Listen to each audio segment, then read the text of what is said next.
Indonesia is the biggest archipelago country in the world. Extend from Sabang to Merauke, Indonesia has 17,499 islands.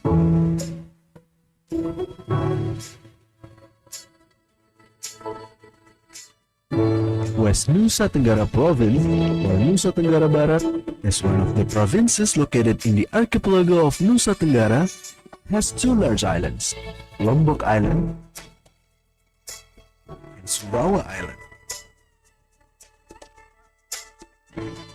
There are about 378 smaller islands surrounded.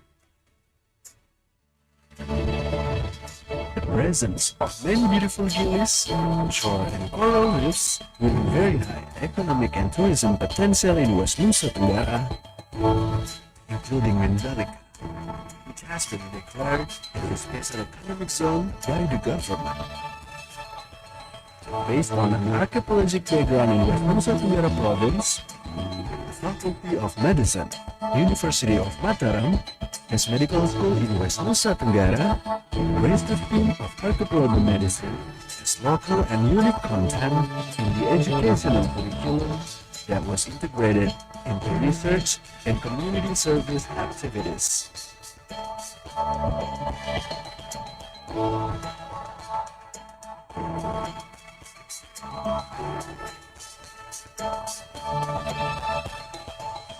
We are very proud to have carried the theme of archipelagic medicine to improve health status and health services not only for our coastal communities, but also tourists visiting our beautiful islands, West Nusa Tenggara. We equip the students with knowledge and skills in disaster management, in trauma and environment of marine creatures, decompression sickness, near drowning, and other diseases, as well as knowledge in health referral and evacuation. With our innovative curriculum design, we believe that we can promote a healthier Nusa Tenggara.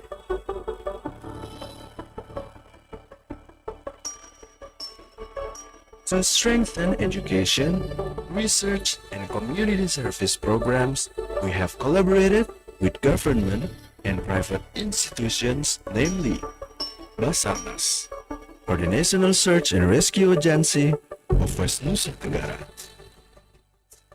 BPBD, or West Nusa Tenggara Board for Disaster Management, Nipah Public Health Center,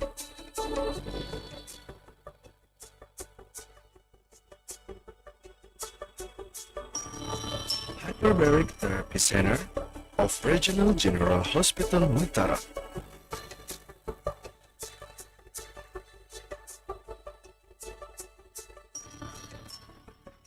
and Blue Island Clinic of Gili Trawangan.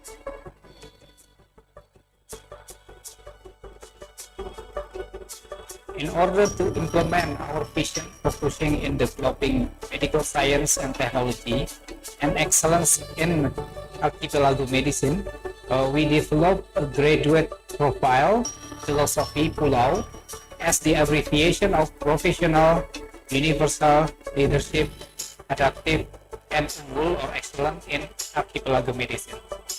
Our future academic activities is divided into 3 activities. One is shore activities, secondly is sea activities, and thirdly is undersea activities. Which shore activities including homeostasis and envenomation of sea creatures, and primary health care on shore.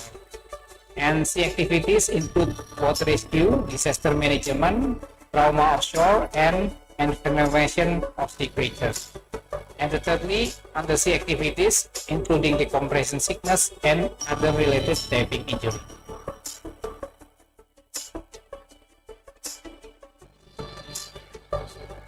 Our dream is to provide the integration of education, innovative research, and health services in coastal and small island area in order to produce the graduate aware and competent in archipelagic health.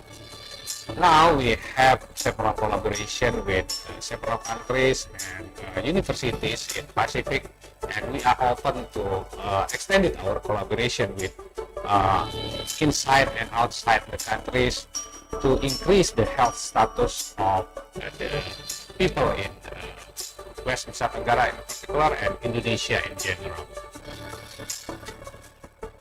Archipelago Medicine, Faculty of Medicine, University of Mataram. For healthy Nusa.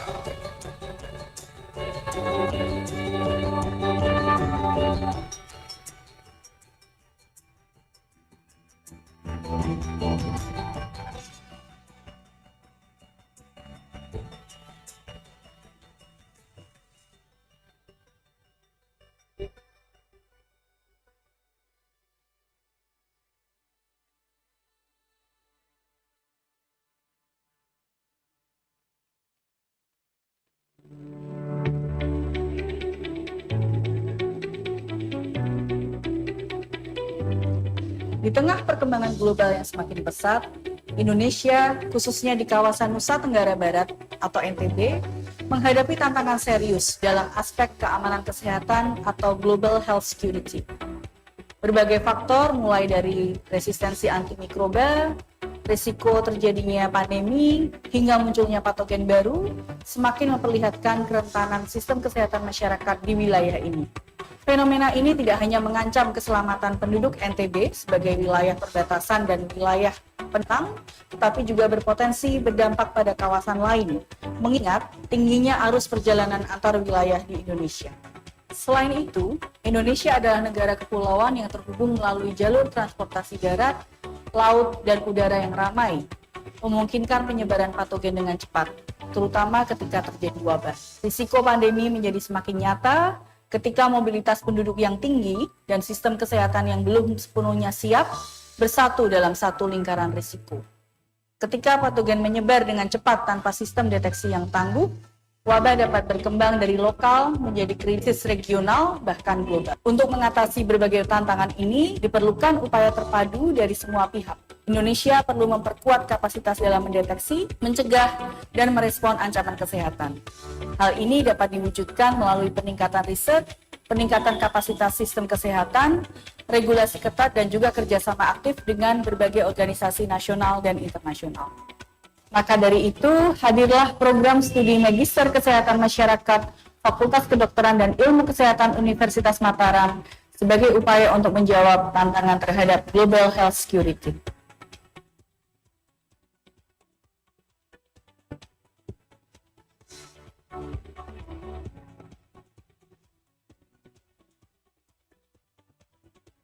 Assalamualaikum warahmatullahi wabarakatuh. Salam sejahtera buat kita semua.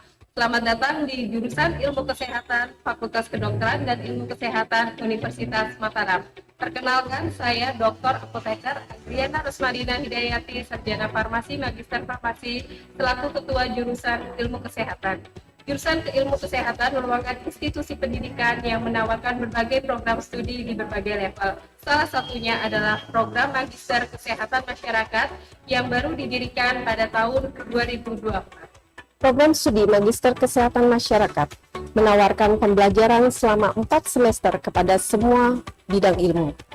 Pembelajaran akan bersifat interaktif dan berfokus pada kemampuan memecahkan masalah di bidang kesehatan masyarakat, khususnya di bidang global health security.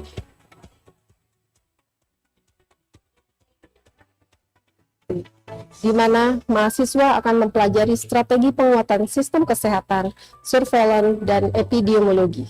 Visi program studi Magister Kesehatan Masyarakat adalah menjadi program studi terkemuka untuk menghasilkan lulusan yang unggul, inovatif, dan berkualitas, yang dapat memimpin dalam pengembangan dan inovasi ilmu kesehatan masyarakat, khususnya di daerah perbatasan, sulit akses, kepulauan, dan bencana secara komprehensif yang mampu bersaing di tingkat internasional. Lulusan program studi Magister Kesehatan Masyarakat Fakultas Kedokteran dan Ilmu Kesehatan Universitas Mataram diharapkan memiliki pengetahuan dan kemampuan yang kompeten di bidang ilmu kesehatan masyarakat dan mampu mengembangkan bidang ilmu kesehatan masyarakat sesuai dengan visi dan misi Fakultas Kedokteran dan Ilmu Kesehatan Universitas Mataram dengan selalu mengikuti perkembangan ilmu pengetahuan dan teknologi. Setiap lulusan diharapkan dapat berperan dalam pengetahuan dan aplikasi tentang implementasi ilmu kesehatan yang bermanfaat bagi masyarakat.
Indonesia is the biggest archipelago country in the world.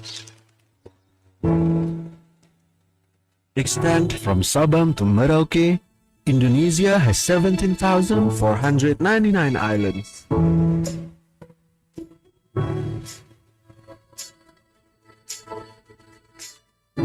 West Nusa Tenggara Province, or Nusa Tenggara Barat, is one of the provinces located in the archipelago of Nusa Tenggara, has two large islands, Lombok Island and Sumbawa Island. There are about 378 smaller islands surrounded.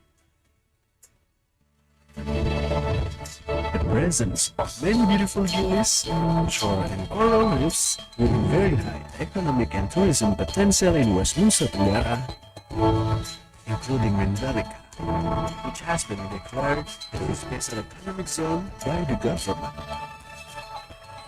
Based on an archaeologic background in West Nusa Tenggara Province, the Faculty of Medicine, University of Mataram, has medical school in West Nusa Tenggara, raised the theme of archipelago medicine as local and unique content in the educational curriculum that was integrated into research and community service activities.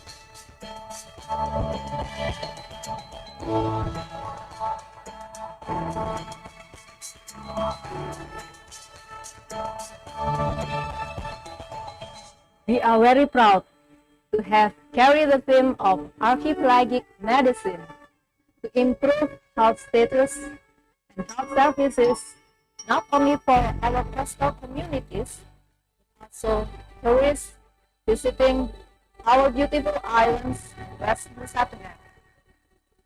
We equip the students with knowledge and skills in disaster management, in trauma and envenomation of marine creatures, decompression sickness, near drowning, and other diseases, as well as knowledge in health referral and evacuation.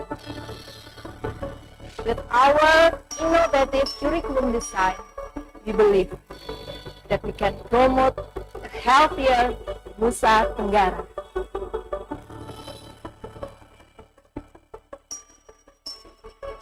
To strengthen education, research, and community service programs, we have collaborated with government and private institutions, namely Basarnas, or the National Search and Rescue Agency of West Nusa Tenggara,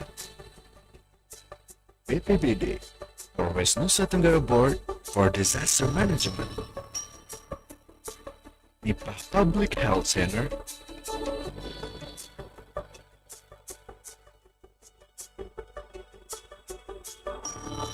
Hyperbaric Therapy Center of Regional General Hospital Mataram,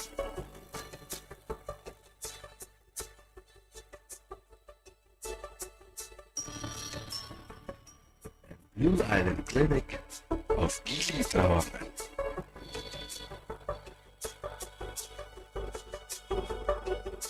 In order to implement our vision focusing in developing medical science and technology and excellence in archipelago medicine, we developed a graduate profile philosophy Pulau as the abbreviation of professional, universal, leadership, adaptive, and unggul or excellent in archipelago medicine. Our future academic activities is divided into 3 activities. One is shore activities, secondly is sea activities, and thirdly is undersea activities. Which shore activities including homeostasis and envenomation of sea creatures, and primary health care on shore. And sea activities include water rescue, disaster management, trauma offshore, and envenomation of sea creatures. And thirdly, undersea activities including decompression sickness and other related diving injury.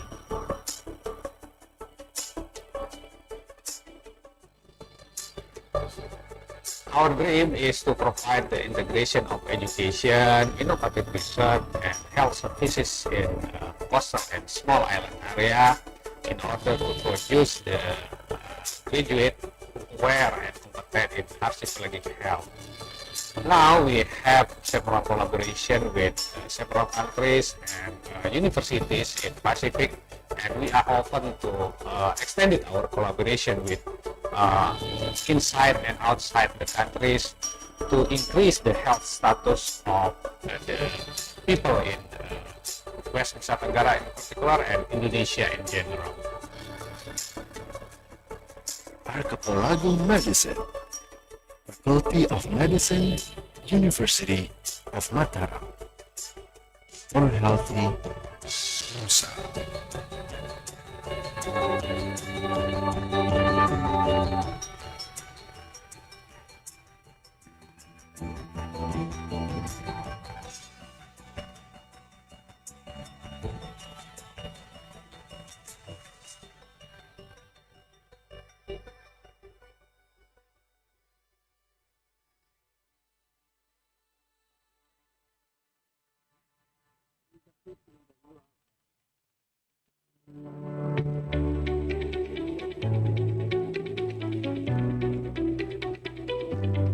Di tengah perkembangan global yang semakin pesat, Indonesia, khususnya di kawasan Nusa Tenggara Barat atau NTB, menghadapi tantangan serius dalam aspek keamanan kesehatan atau global health security.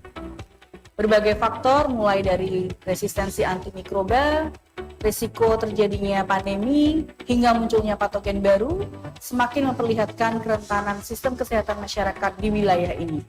Fenomena ini tidak hanya mengancam keselamatan penduduk NTB sebagai wilayah perbatasan dan wilayah penting, tetapi juga berpotensi berdampak pada kawasan lain, mengingat tingginya arus perjalanan antar wilayah di Indonesia. Selain itu, Indonesia adalah negara kepulauan yang terhubung melalui jalur transportasi darat, laut, dan udara yang ramai, memungkinkan penyebaran patogen dengan cepat, terutama ketika terjadi wabah. Risiko pandemi menjadi semakin nyata ketika mobilitas penduduk yang tinggi dan sistem kesehatan yang belum sepenuhnya siap bersatu dalam satu lingkaran risiko.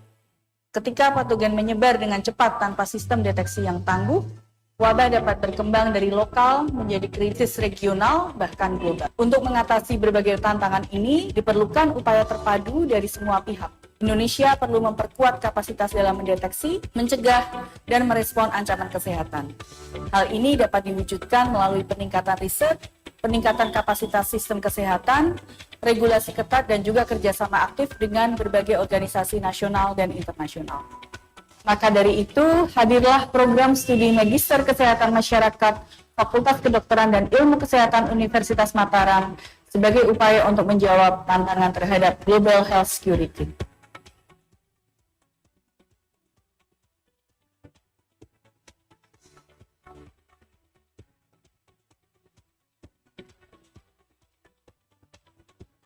Assalamualaikum warahmatullahi wabarakatuh. Salam sejahtera buat kita semua.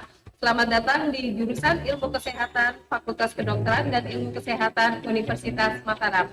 Perkenalkan, saya Dr. Apoteker Adriana Rusmadina Hidayati, Sarjana Farmasi, Magister Farmasi, selaku Ketua Jurusan Ilmu Kesehatan. Jurusan Ilmu Kesehatan merupakan institusi pendidikan yang menawarkan berbagai program studi di berbagai level. Salah satunya adalah program Magister Kesehatan Masyarakat yang baru didirikan pada tahun 2024. Program studi Magister Kesehatan Masyarakat menawarkan pembelajaran selama 4 semester kepada semua bidang ilmu. Pembelajaran akan bersifat interaktif dan berfokus pada kemampuan memecahkan masalah di bidang kesehatan masyarakat, khususnya di bidang global health security.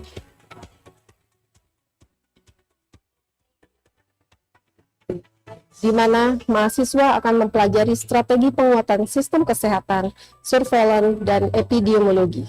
Visi program studi Magister Kesehatan Masyarakat adalah menjadi program studi terkemuka untuk menghasilkan lulusan yang unggul, inovatif, dan berkualitas, yang dapat memimpin dalam pengembangan dan inovasi ilmu kesehatan masyarakat, khususnya di daerah perbatasan, sulit akses, kepulauan, dan bencana secara komprehensif yang mampu bersaing di tingkat internasional. Lulusan program studi Magister Kesehatan Masyarakat, Fakultas Kedokteran dan Ilmu Kesehatan Universitas Mataram diharapkan memiliki pengetahuan dan kemampuan yang kompeten di bidang ilmu kesehatan masyarakat dan mampu mengembangkan bidang ilmu kesehatan masyarakat sesuai dengan visi dan misi Fakultas Kedokteran dan Ilmu Kesehatan Universitas Mataram, dengan selalu mengikuti perkembangan ilmu pengetahuan dan teknologi. Setiap lulusan diharapkan dapat berperan dalam pengetahuan dan aplikasi tentang implementasi ilmu kesehatan yang bermanfaat bagi masyarakat.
Indonesia is the biggest archipelago country in the world. Extend from Sabang to Merauke, Indonesia has 17,499 islands.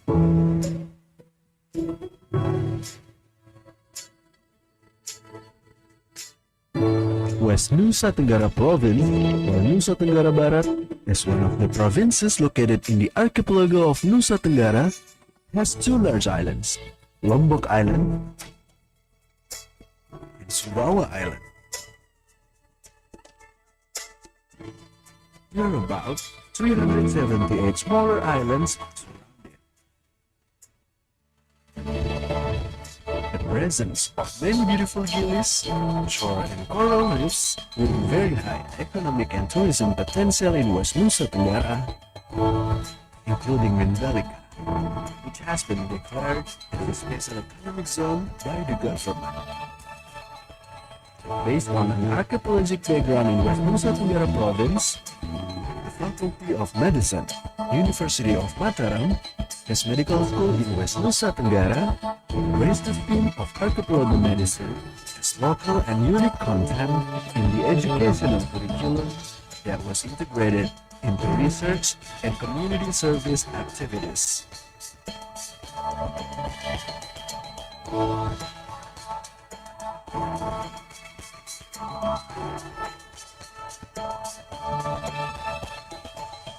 We are very proud to have carried the theme of archipelagic medicine to improve health status and health services not only for our coastal communities, but also tourists visiting our beautiful islands in West Nusa Tenggara.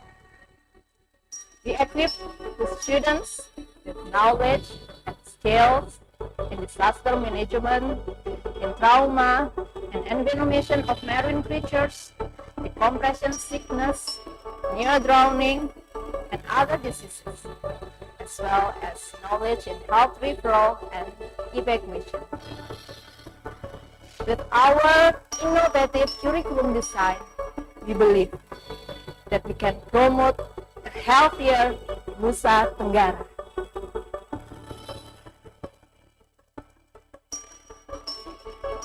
To strengthen education, research, and community service programs, we have collaborated with government and private institutions, namely Basarnas, or the National Search and Rescue Agency of West Nusa Tenggara, BPBD, or West Nusa Tenggara Board for Disaster Management, Nipah Public Health Center,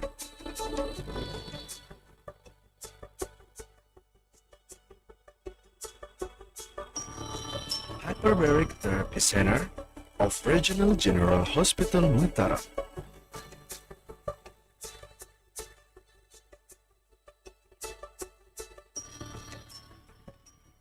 Blue Island Clinic of Gili Trawangan.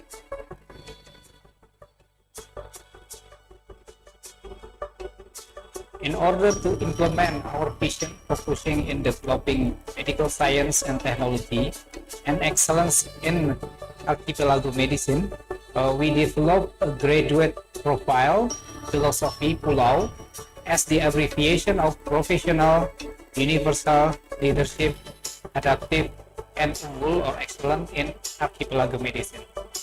Our feature academic activities is divided into 3 activities. One is shore activities, secondly is sea activities, and thirdly is undersea activities, which shore activities including homeostasis and envenomation of sea creatures, and primary health care on shore. And sea activities include water rescue, disaster management, trauma offshore, and envenomation of sea creatures. And thirdly, undersea activities including decompression sickness and other related diving injury.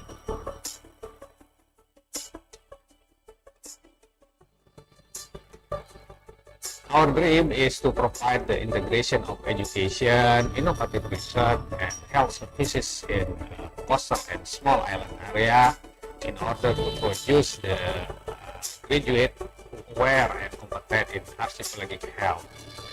Now we have several collaboration with several countries and universities in Pacific, and we are open to extending our collaboration with inside and outside the countries to increase the health status of the people in West Nusa Tenggara in particular and Indonesia in general. Archipelago Medicine, Faculty of Medicine, University of Mataram. For healthy Nusa.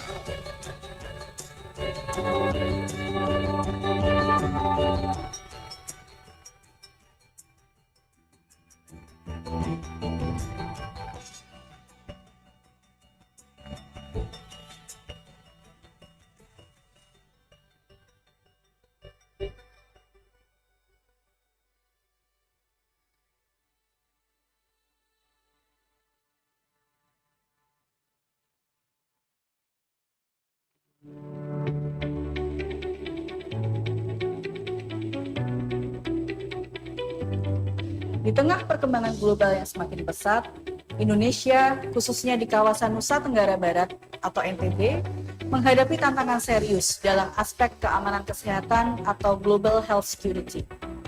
Berbagai faktor mulai dari resistensi antimikroba, risiko terjadinya pandemi, hingga munculnya patogen baru, semakin memperlihatkan kerentanan sistem kesehatan masyarakat di wilayah ini. Fenomena ini tidak hanya mengancam keselamatan penduduk NTB sebagai wilayah perbatasan dan wilayah penang, tetapi juga berpotensi berdampak pada kawasan lain, mengingat tingginya arus perjalanan antar wilayah di Indonesia. Selain itu, Indonesia adalah negara kepulauan yang terhubung melalui jalur transportasi darat, laut, dan udara yang ramai, memungkinkan penyebaran patogen dengan cepat, terutama ketika terjadi wabah. Risiko pandemi menjadi semakin nyata ketika mobilitas penduduk yang tinggi dan sistem kesehatan yang belum sepenuhnya siap bersatu dalam satu lingkaran risiko. Ketika patogen menyebar dengan cepat tanpa sistem deteksi yang tangguh, wabah dapat berkembang dari lokal menjadi krisis regional bahkan global. Untuk mengatasi berbagai tantangan ini, diperlukan upaya terpadu dari semua pihak. Indonesia perlu memperkuat kapasitas dalam mendeteksi, mencegah, dan merespon ancaman kesehatan. Hal ini dapat diwujudkan melalui peningkatan riset, peningkatan kapasitas sistem kesehatan, regulasi ketat, dan juga kerjasama aktif dengan berbagai organisasi nasional dan internasional.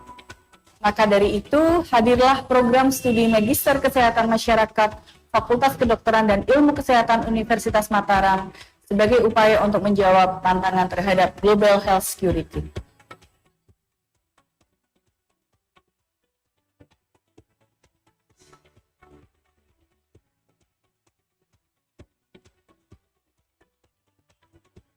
Assalamualaikum warahmatullahi wabarakatuh. Salam sejahtera buat kita semua. Selamat datang di jurusan Ilmu Kesehatan Fakultas Kedokteran dan Ilmu Kesehatan Universitas Mataram. Perkenalkan, saya Dr. Apoteker Adriana Rusmadina Hidayati, Sarjana Farmasi, Magister Farmasi, selaku Ketua Jurusan Ilmu Kesehatan. Jurusan Ilmu Kesehatan merupakan institusi pendidikan yang menawarkan berbagai program studi di berbagai level. Salah satunya adalah program Magister Kesehatan Masyarakat yang baru didirikan pada tahun 2024. Program studi Magister Kesehatan Masyarakat menawarkan pembelajaran selama 4 semester kepada semua bidang ilmu. Pembelajaran akan bersifat interaktif dan berfokus pada kemampuan memecahkan masalah di bidang kesehatan masyarakat, khususnya di bidang global health security.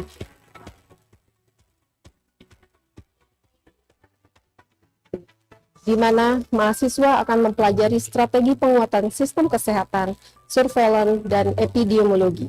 Visi program studi Magister Kesehatan Masyarakat adalah menjadi program studi terkemuka untuk menghasilkan lulusan yang unggul, inovatif, dan berkualitas, yang dapat memimpin dalam pengembangan dan inovasi ilmu kesehatan masyarakat, khususnya di daerah perbatasan, sulit akses, kepulauan, dan bencana secara komprehensif yang mampu bersaing di tingkat internasional.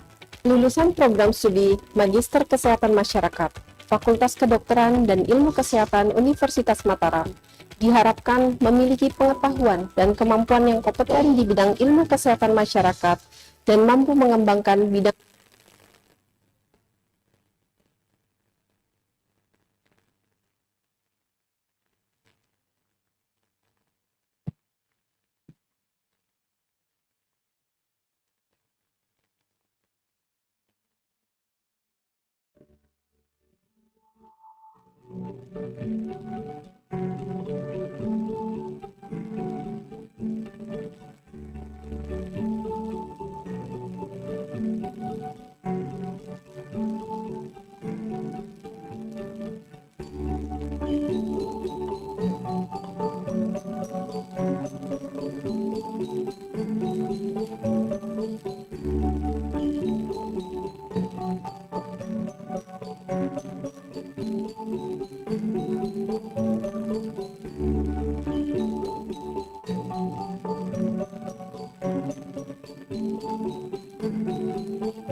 Please welcome the Governor of West Nusa Tenggara Province, His Excellency Dr. Haji Lalu Muhammad Iqbal.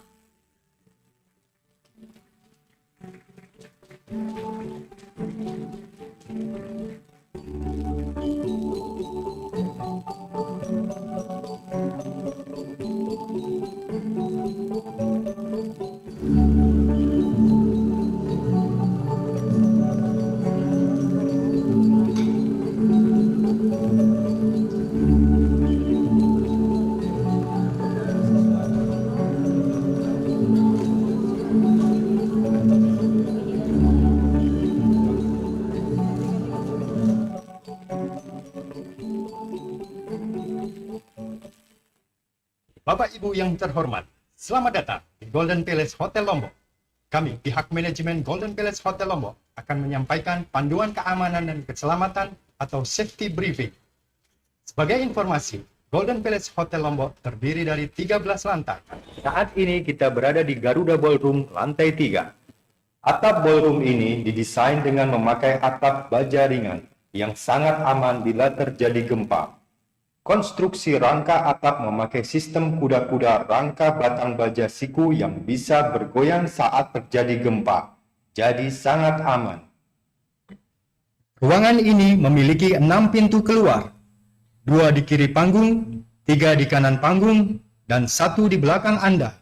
Ruangan ini sangat aman, sudah dilengkapi dengan sprinkler dan hydrant serta smoke detector. Secara keseluruhan, gedung Golden Palace Hotel Lombok dirancang oleh konsultan struktur BGA Surabaya yang sangat terkenal yang merancang hampir 80% high-rise building di kota Surabaya sampai dengan bangunan high-rise di atas 40 lantai. Dan desain gedung Golden Palace Hotel Lombok sudah didesain menurut standar aturan pemerintah Undang-Undang Nomor 28 Tahun 2002 tentang bangunan tahan gempa. Ruangan ini disiapkan 2 tangga darurat dan 1 tangga menuju lantai 2 melanjutkan ke lobi. Ruangan ini bebas asap rokok. Tempat merokok sudah disediakan di koridor ballroom. Bila terjadi keadaan darurat, dimohon jangan panik. Pihak hotel akan memberitahukan lewat pengeras suara dan bunyi alarm. Dimohon gunakan jalur evakuasi terdekat. Untuk jalur evakuasi pertama, dari ruangan keluar lewat pintu depan dan samping lurus ke barat menuju pintu koridor. Lurus ke barat menuju pintu tangga darurat barat. Turun melalui tangga darurat barat, keluar lewat pintu darurat belok kanan menuju assembly point di parkiran depan. Bisa juga melewati tangga tengah menuju lantai 2. Menuju tangga lobi keluar lewat kanopi lobi menuju assembly point. Untuk jalur evakuasi kedua, dari ruangan keluar lewat pintu depan dan samping menuju koridor. Belok kanan menuju pintu tangga darurat dan turun melalui tangga darurat. Keluar pintu darurat basement timur, belok kiri menuju assembly point. Demi keselamatan Bapak Ibu sekalian, pada saat evakuasi dimohon tidak menggunakan lift. Dipersilahkan menggunakan tangga darurat, serta untuk ibu-ibu dimohon melepaskan sepatu hak tingginya. Tim tanggap darurat kami akan membantu proses evakuasi. Demikian safety briefing atau panduan keamanan dan keselamatan ini kami sampaikan. Mohon maaf apabila ada kekurangan dan terima kasih atas kerjasamanya.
Bukankah hari ini saya merencanakan dan menyiapkan yang terbaik untuk fertilisasi? Belajarlah pada petani yang sanggup merekayasa kesuburan dan kelimpahan panen dari hari ke hari.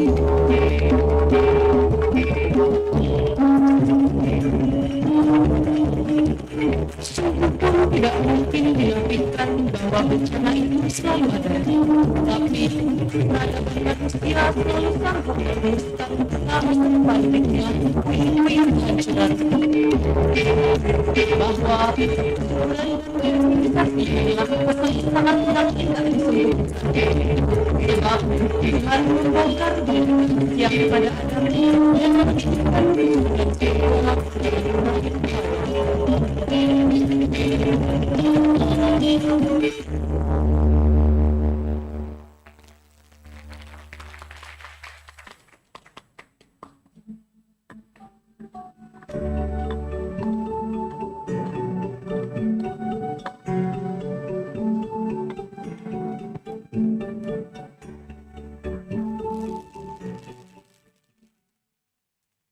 Assalamualaikum warahmatullahi wabarakatuh. Om Swastiastu, Shalom, Namo Buddhaya. and may peace and blessings be upon us all. Good morning, ladies and gentlemen. The Honorable Governor of West Nusa Tenggara Province, His Excellency Dr. Haji Lalu Muhammad Iqbal, The respected Dean of the Faculty of Medicine and Health Sciences, University of Mataram, Dr. Arfi Syamsun, Medical Doctor Specialist in Forensic Medicine, Master of Medical Science. distinguished guests, respected speakers, and all participants present today. Welcome to the fourth Fourth International Conference on Global Health and Innovation 2025. This event proudly hosted by the Faculty of Medicine and Health Sciences, University of Mataram. And I am Arifa, I'm Dwi. and we are your Master of Ceremony for today's conference. To commence our event, let us honor our beloved nation by singing Indonesia National Anthem, Indonesia Raya. Ladies and gentlemen, please rise. Hadirin, kami persilakan untuk berdiri.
Please be seated.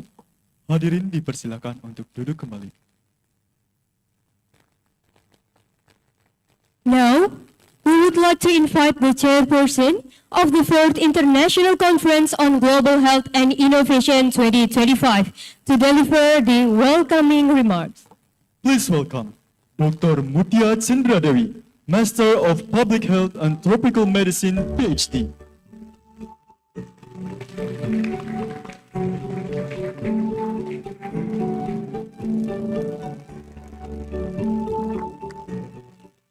Dear distinguished guests and colleagues, as conference chair, it is both an honor and a profound joy to welcome you to the 4th International Conference on Global Health and Innovation hosted by the Faculty of Medicine and Health Sciences, University of Mataram.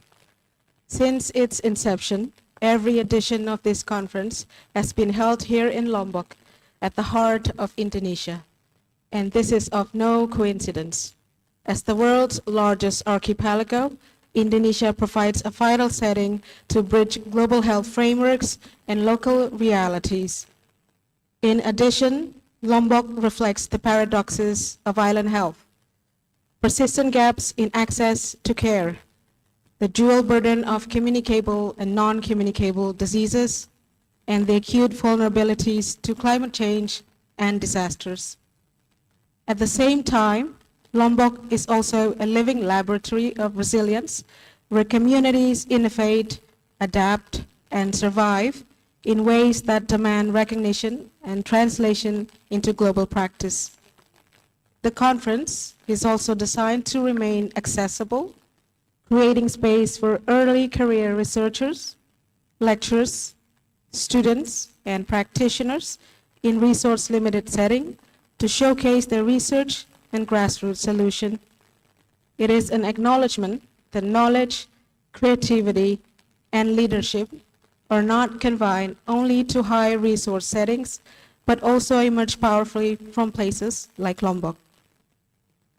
This year, we convene with experts from Indonesia, Australia, Japan, the Netherlands, and Nepal, and will feature over 140 abstracts from more than 4 countries.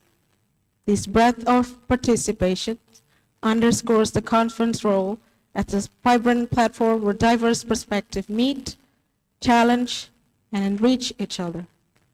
And with this conviction, I warmly welcome you to GHI 2025. May this conference advance scholarly dialogue while also generating practical insights and informing actionable strategies across discipline and regions. From the island of Lombok to the world, welcome and enjoy the conference.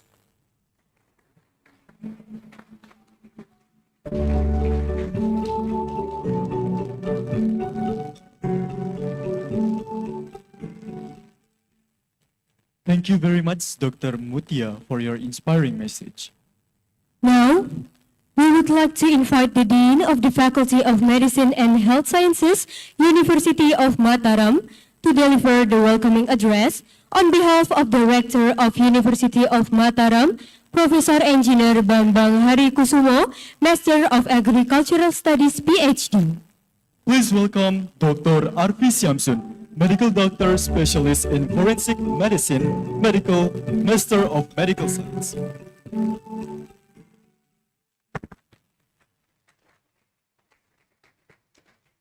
Bismillahirrahmanirrahim. Assalamualaikum warahmatullahi wabarakatuh. Good morning, ladies and gentlemen, dear distinguished guests and colleagues, especially Governor of West Nusa Tenggara, Dr. Lalu Muhammad Iqbal, Head of the NTB Provincial Head Office, Dr. Lalu Fikri, the keynote speaker, Prof. Aulia Swantika, Asma TNI Dr. Cahya Nurbi, Profesor Richard Franklin, Profesor Jun Kobayashi, Dr. Puspa Rajman, Dr. Yoga, and all speaker and moderator. And also the founding father of Faculty of Medicine, Mataram University, Professor Mulyanto. Ladies and gentlemen, On behalf of Faculty of Medicine and Health Sciences, University of Mataram, I extend a warm welcome to all of you attending the 4th International Conference on Global Health and Innovation, GHI 2025. Held every 2 years, the GHI conference once again bring us together in a hybrid format at the Golden Palace Hotel in Mataram, Lombok, and virtually via Zoom on October 17 to 18, 2025. Over the years, this conference has connected experts, researchers, and practitioners from across the globe to exchange perspective and generate solution, even during the challenging years of the COVID-19 pandemic.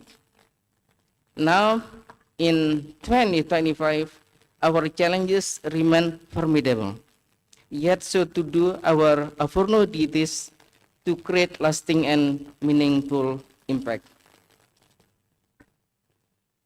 For us, at the Faculty of Medicine and Health Sciences, University of Mataram, this conference also represents our institutional mission, established to provide accessible and inclusive tertiary education in health sciences for Eastern Indonesia.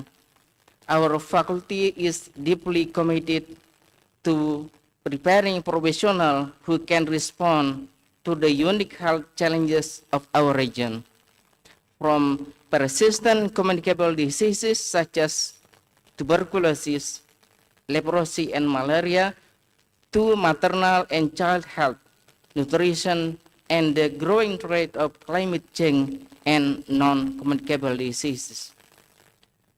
Through GHI 2025, we aim to not only contribute to academic progress, but also to translate knowledge into action, strengthening health system, informing policy, and fostering cross-sector collaboration that can improve the health and resilience of communities in West Nusa Tenggara, in Eastern Indonesia, and in other islands and tropical regions worldwide. Therefore, I wish to express my deepest appreciation to our keynote speaker, presenter, and participants from various institutions and countries who have joined us either here in Lombok or virtually. Your presence makes this event truly global and truly impactful.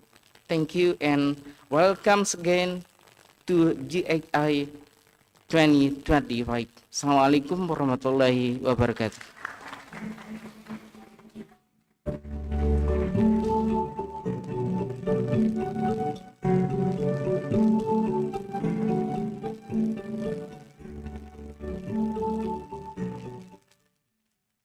Thank you, Dr. Arfi, for the kind words and support. Now, we are delighted to invite the Governor of West Nusa Tenggara Province to share his remarks and officially open the conference. Please welcome the Honorable Dr. Haji Lalu Muhammad Iqbal.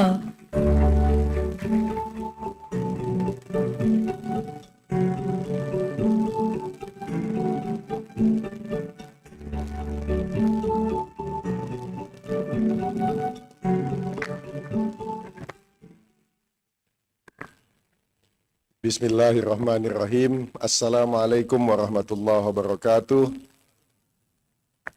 Selamat pagi dan salam sejahtera selalu bagi kita semua, and good morning to all of you. Since English is not my mother tongue nor my father tongue, so let me start in bahasa Indonesia.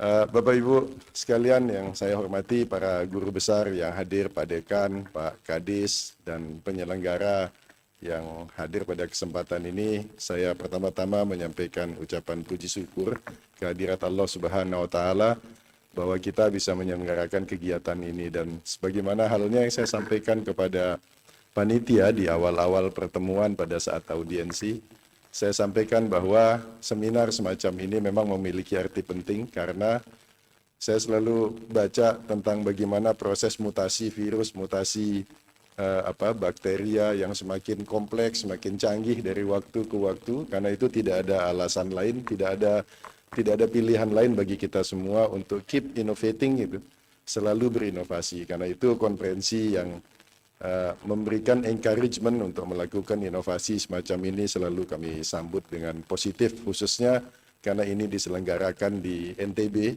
kampung halaman saya gitu. Jadi saya bangga kegiatan semacam ini bisa diselenggarakan di NTB karena kami punya rekam jejak panjang di dalam research and development di bidang-bidang di inovasi kesehatan. Salah satunya yang duduk bersama kita Prof. Mul dengan hepatikanya gitu. Yang saya sudah dengar nama besar beliau tapi baru hari ini ketemu dengan beliau. Kita kasih tepuk tangan buat beliau dulu. Kemarin saya ketemu dengan Menkes, dengan Kepala Bappenas, saya promosi mengenai pentingnya ke depan kita punya rumah sakit khusus untuk tropical diseases gitu. Dan juga pusat penelitian untuk tropical diseases di NTB gitu. Karena tidak ada di dunia. Di dunia belum ada pusat tropical diseases yang kredibel, kemudian rumah sakitnya juga belum ada. Dan ternyata gagasan ini disambut baik oleh pemerintah pusat dan kami akan terus melakukan pembahasan ke arah terwujudnya sebuah rumah sakit tropical diseases yang akan menjadi pusat rujukan utama di dalam tropical diseases. Saya ini diplomat 28 tahun. Setiap saya di luar negeri mengundang orang untuk bekerja sama dengan Indonesia di bidang university to university, pasti permintaan pertamanya adalah kami ingin kerjasama di bidang kedokteran dan tropical diseases gitu. Karena kita ini mau dibilang beruntung ya beruntung, enggak ya enggak gitu loh. Pasiennya paling banyak gitu. Pasien tropical disease-nya paling banyak. Jadi tempat untuk uji coba, untuk belajar, untuk penelitian itu banyak gitu. Jadi dan kita adalah salah satu negara tropis yang paling besar di dunia, sehingga isu tropical diseases ini memang menjadi sangat penting. Kalau Bapak Ibu baca tulisan-tulisannya Bill Gates yang terakhir, dia sudah bicara mengenai tropical disease, tapi di negara non-tropis.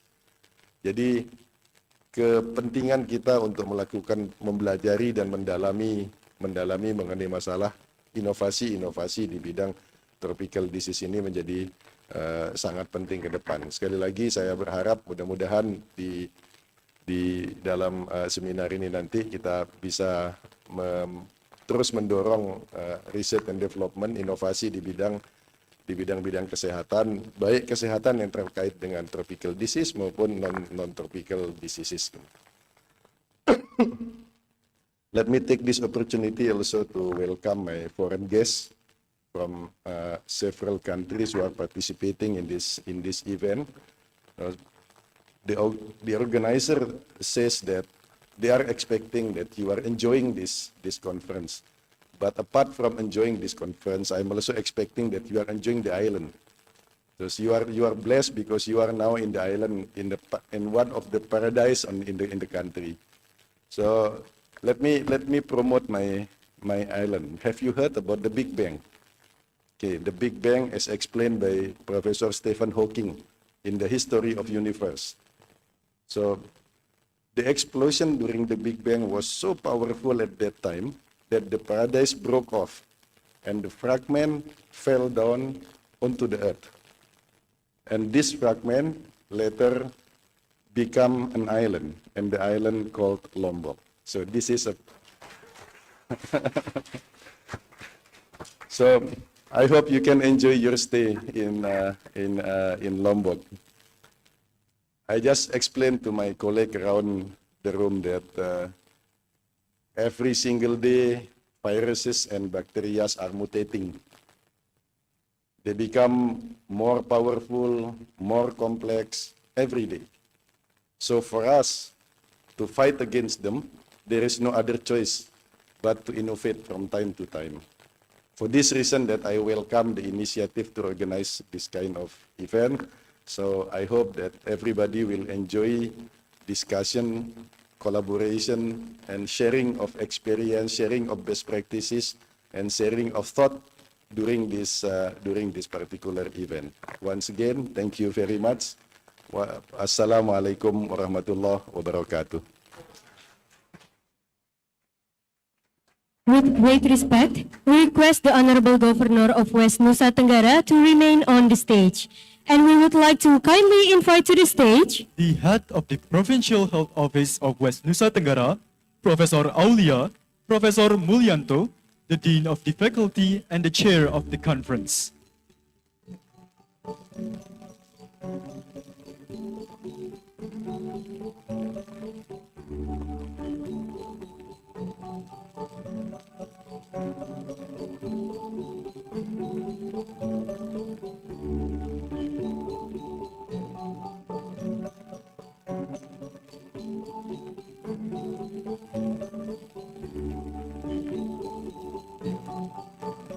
we kindly request the Governor of West Nusa Tenggara to sound the gong. And now, in count of 3, 2, 1.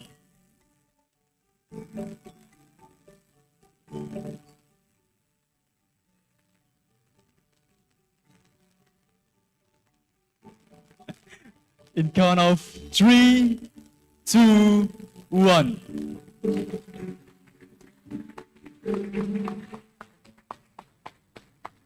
And the fourth International Conference on Global Health and Innovation 2025 is now commenced.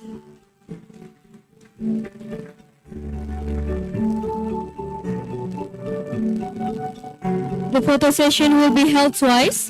The first one is going to take on the stage by the Governor and all the distinguished guests.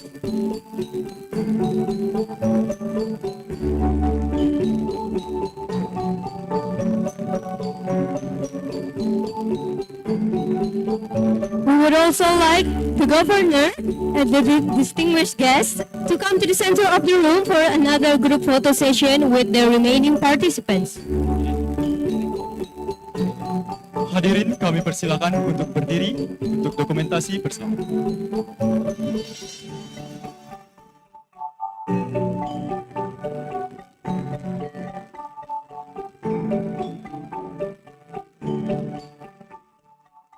Baik, saya izin memandu dalam 1, 2, 3. Sekali lagi, 1, 2, 3. Mungkin bisa digenggam tangannya di depan. Baik, sekali lagi.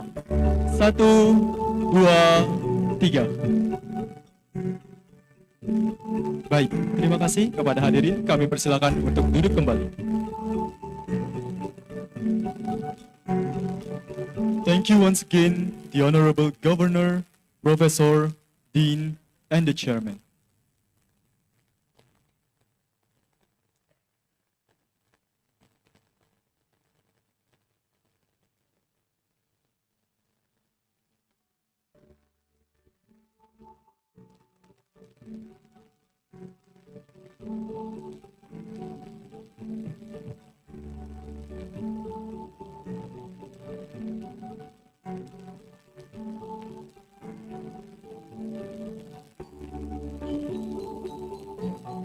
Terima kasih yang sebesar-besarnya kami ucapkan kepada Gubernur Nusa Tenggara Barat. Terima kasih juga kami ucapkan kepada seluruh hadirin yang telah berpartisipasi pada pembukaan acara pada hari ini.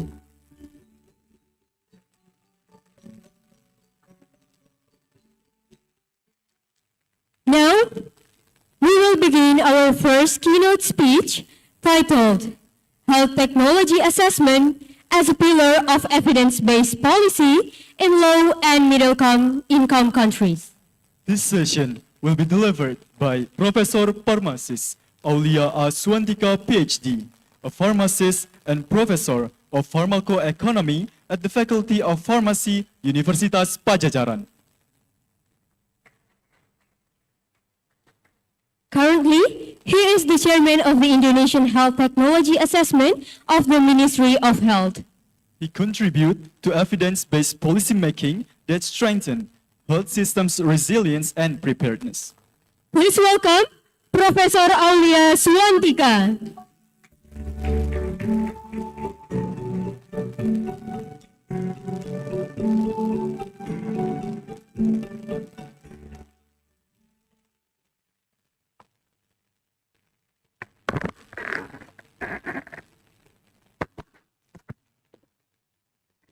Assalamualaikum warahmatullahi wabarakatuh. Selamat pagi, salam sejahtera buat semuanya. Good morning, ladies and gentlemen. First, I would like to thank the organizing committee for inviting me. On behalf of the Minister of Health, specifically the Committee of Health Technology Assessment, in the next couple minutes, I'm going to deliver my talk entitled Health Technology Assessment as a pillar of evidence-based policy in low and middle-income countries.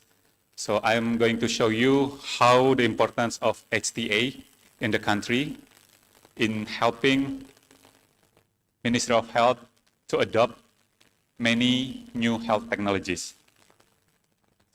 Next slide. Yeah. So this is the outline of my presentation today. So I will start from the part of HTA as the critical tool for low and middle income countries in setting priorities. And then I'm going to show you how the role of HTA in the country as the part of priority program for healthcare transformation. And then how we use adaptive approaches to accelerate decision-making process for adoption of innovative health technologies. And then I will present a case study of pembrolizumab. How's the decision about pembrolizumab in efforts to adopt this as one of the part of benefit package of BPJS Kesehatan, and then a way forward. Next, please. Next. Yeah, so I'm going to start from this slide. What is priority setting? So by the definition, priority setting is making the best of used financial resources to address the most important health needs and to avoid wasteful spending in healthcare. So given low and middle income countries' limited budget, priority setting is very important. WHO in their report in 2010 mentioned in all over the world, there was no correlation, there was no positive correlation between healthcare per capita spending and average life expectancy. So you can see from the chart, I'm going to show you an illustration of United States of America and Japan. So in this case, United States of America, they spend higher than Japan. But in terms of average life expectancy, Japanese population have higher. So what we can interpret from this graph, there was no a strong or positive correlation between healthcare spending and average life expectancy as the expected outcome of healthcare intervention. This situation happened because 20 until 40% of health spending in the world is currently wasted through inefficient use of resources. In addition, wasteful spending in healthcare was identified due, the first thing, patients did not receive the right care. And then, the second thing, benefits could be obtained with less resources. And the last part is administrative waste, fraud, and corruption. And this situation is related to the current situation in Indonesia and also in other low and middle income countries. Next.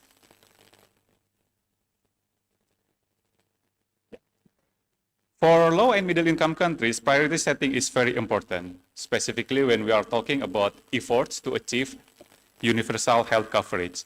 So in this case, priority setting exercise through health technology assessment methods can help address these dimensions. Maybe all of you have been familiar with this cube. this cube of universal health coverage. So we have 3 dimensions, and priority setting can help to deal with the dimension of width of coverage, since it can reach vulnerable, marginalized, and hard to reach population. So we can achieve more people by extension of services to the segment of the population not yet covered. And then the second dimension is about depth of coverage. So if we can use our money wisely, so we can maximize service delivery provisions that can be achieved by improving efficiency in service package result. Lastly, the dimension of height of coverage. So priority setting can improve in financial risk protection that can be achieved for poor and vulnerable population through targeted reduction of cost sharing and fees. Next. Yeah. When should priority setting be done? So to answer this question, maybe I want to show you some illustration from that figure. So priority setting may be done at varying intervals. So we can do priority setting annually or midterm, and we can also do priority setting for any given time frame, short, medium, or long term. And priority setting should be conducted at any level of the system, not only from the central government or national level, but priority setting should be applied in province or regional level, even for district, even for healthcare facilities. And priority setting should be done on varying themes and system components, such as when we are facing pandemic mitigation, when we have a problem to deal with hospital reform, health system infection, and other things, and with any group of stakeholders. In general, there are 5 criteria should be considered in priority setting. They are burden of disease, effectiveness of intervention, cost of intervention, acceptability, and fairness. Next. We should be engaged in priority setting. So there is a triangle considering 3 important stakeholders. They are state, politicians and policymakers, clients or citizens, and then providers. So some stakeholders have a natural position of participation in the process. So using the situation in the country, policymakers and health planners, such as Minister of Health, Ministry of Finance, and Minister of Planning or Bappenas, they are playing a significant role in this area.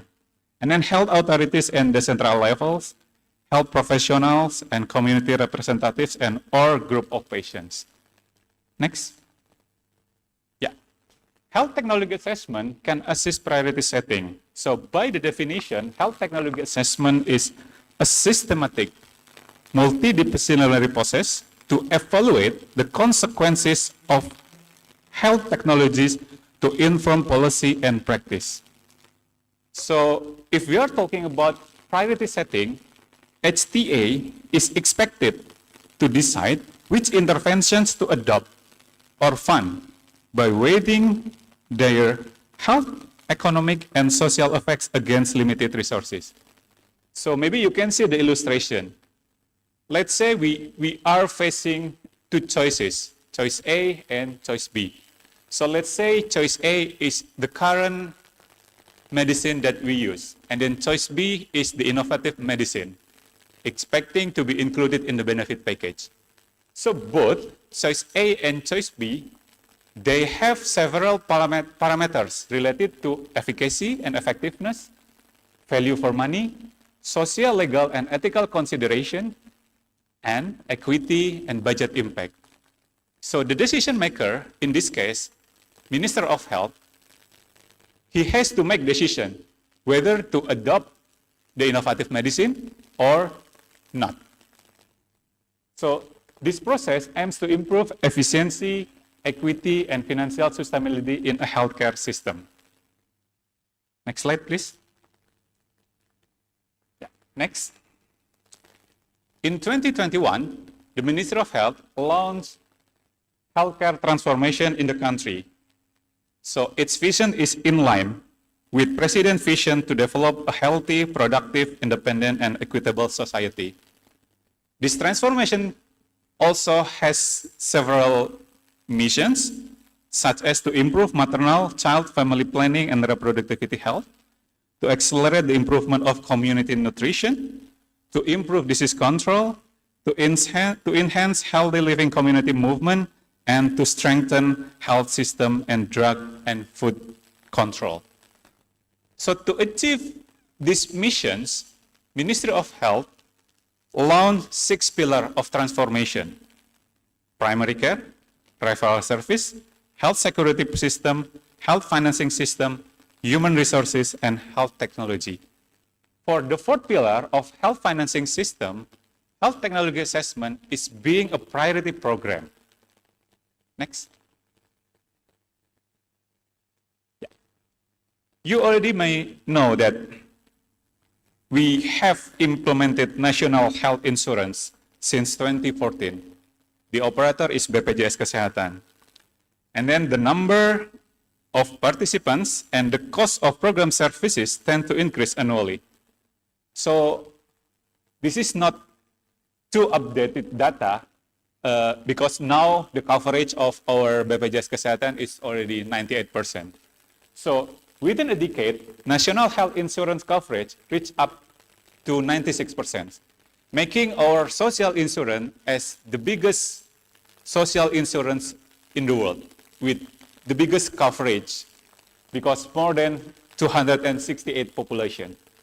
So as the consequence, the expenditure on national health insurance services has continued to rise. So year per year, this number is increasing significantly. So the key point to deal with this situation is how can we use our money wisely and efficiently. Next, please. Yeah. Health technology assessment is playing a significant role because by the regulation, by presidential regulation number 82 year 2018, in that regulation, it specifically mentioned that HTA has the quality control as the part of national healthcare insurance implementation in the country. And then since 2017, we also have the guideline, HTA guideline, to play a significant role as the quality control for JKN program. And then since 2014, we already have a well-established HTA committee, and then the new committee was launched in 2024. So in general, HTA recommendation consider benefits and resources expended. So considering 2 alternatives, considering 2 options, existing health technology or standardized therapies or services, and then another option is new or innovative health technologies. So we are always facing these 2 interventions and comparators. Next. Health technology assessment in Indonesia is the key part of the health transformation. So 1 year before the government launched the national health insurance, even the government has prepared the development of HTA committee as the key part of national health insurance. And then 1 year later, after the establishment of our national health insurance, we just started 2 HTA studies.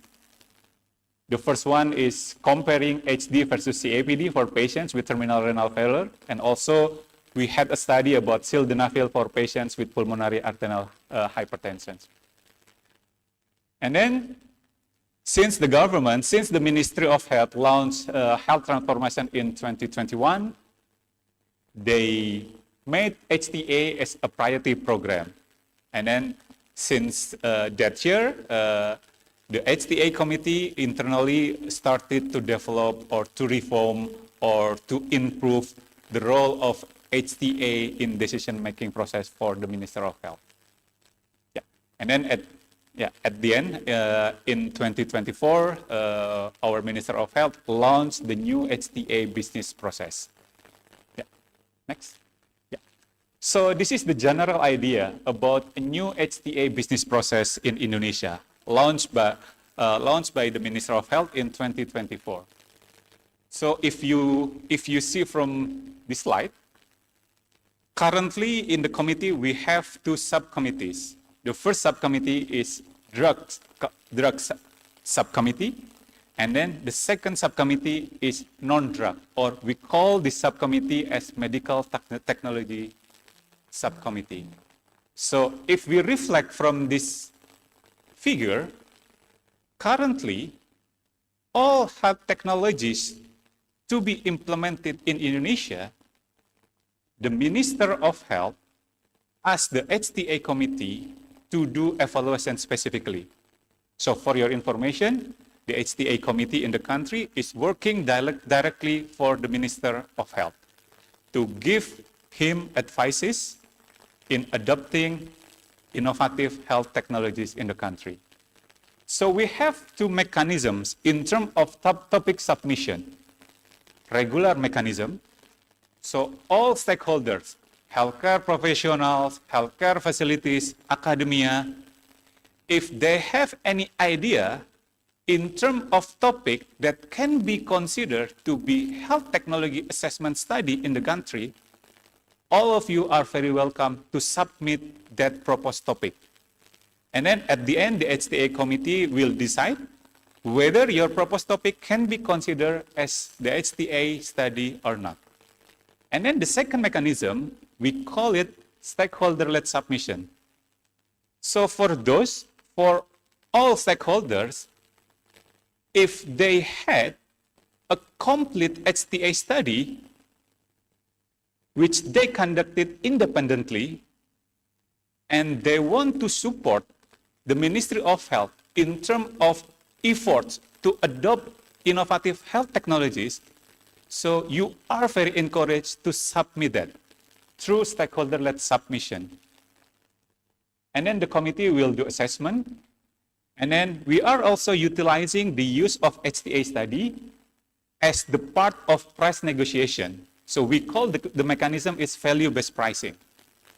So currently, for those who are in the progress to negotiate with the Ministry of Health in terms of procurement process, if the Ministry of Health mentioned that the expected price from their side is, let's say, X rupiah, we are very sure there is an evidence behind that, because we are trying to utilize the use of HTA study as the key part of price negotiation.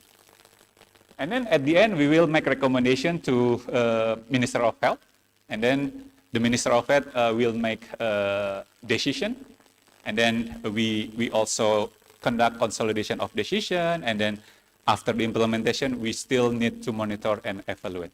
So in general, there are 5 innovations in the new business process that was launched in 2024. The first innovation is now we have a single platform for drugs and medical technology submissions.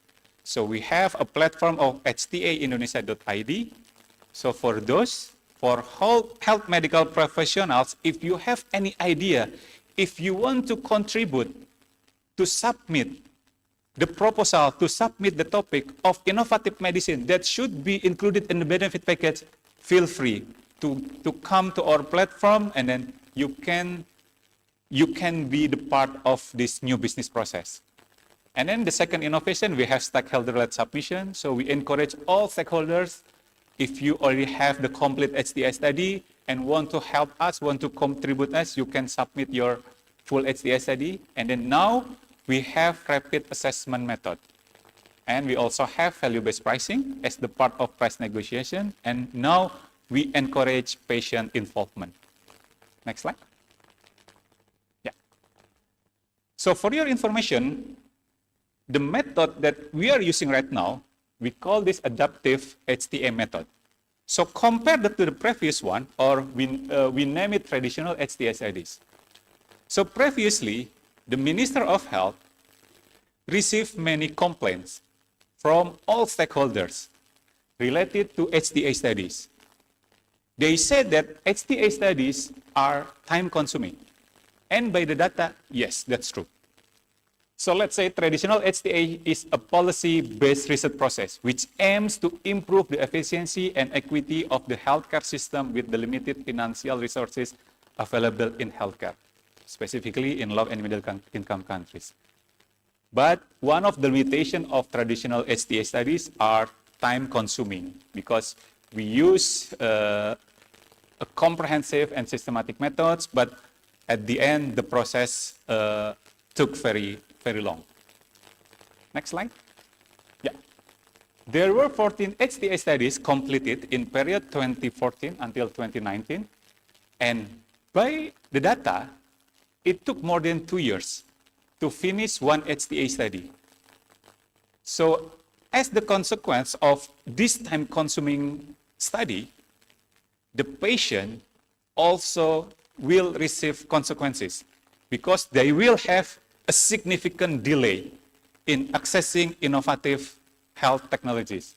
So maybe you can see here the illustration. So in the period 2014 until 2019, we only have a very limited number of HTA studies. Next. And we are trying to change the method. So now we use an adaptive HTA method. So in general, it is fit for purpose method.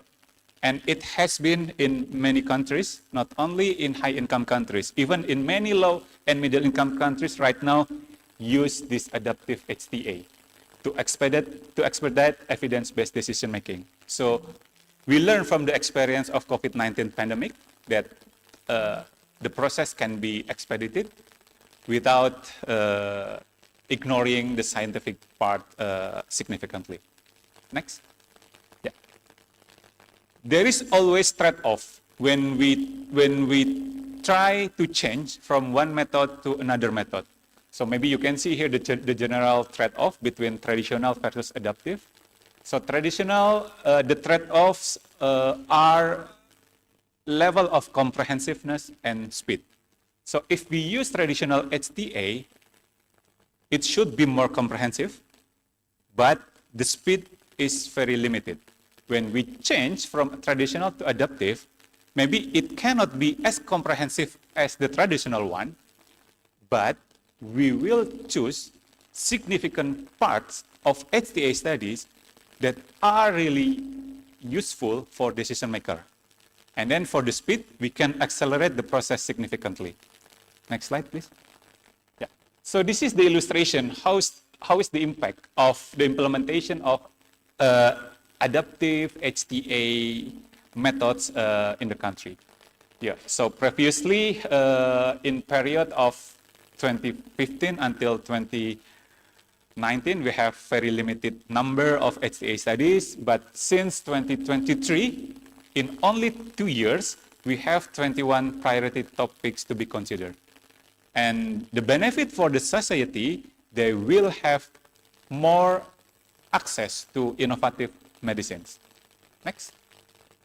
Yeah, so this is the general difference between traditional HTA and the adaptive HTA. So for traditional HTA, we really rely on the use of primary data. And then for the adaptive HTA, we are trying to optimize our databases. So we have a very good big data from the Ministry of Health, from the BPJS Kesehatan itself. Now we are trying to maximize the use of this data in decision-making process. So you can see here the duration for traditional HTA. It takes 20 months, but now even we can finish a full HTA study faster, less than 8 months, until the decision is made by the Minister of Health. Next. Yeah. And we also developed the assessment method, namely rapid cost-effectiveness analysis and rapid CEA. Yeah. As I mentioned to you before, that we try to optimize the use of our databases. That's why we consider to develop those two methods. Rapid cost-effectiveness analysis or full assessment, it is focused for potentially high financing impact intervention. And then for the less complex one, rapid review, it is specifically for low potential financing impact intervention. Next. Yeah. These are several parameters that we use in the appraisal of HTA studies. As I mentioned to you before, by the definition, HTA is a multidisciplinary approach. It can be reflected in this criteria. We consider clinical effectiveness, safety, quality of life. In addition, we also consider cost effectiveness, budget impact. Even for equity and acceptance, we also consider that in decision-making process. Next. Yeah, talking about economic evaluation specifically. So this is the fourth hurdle that all countries in the world are facing. So currently, innovative medicines, they are expected to have high quality, yes, efficacy, yes, safety, and the most important part right now, all innovative medicines have to be cost effective.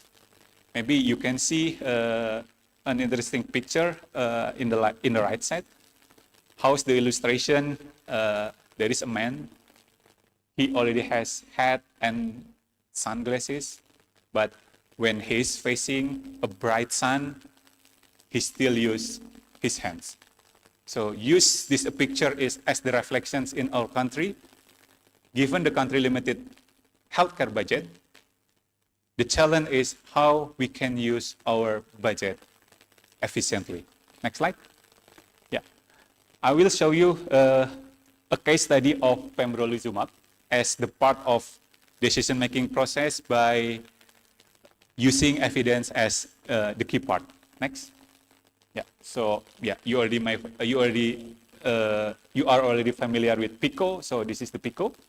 Pembrolizumab as the intervention, and then the comparator is chemotherapy.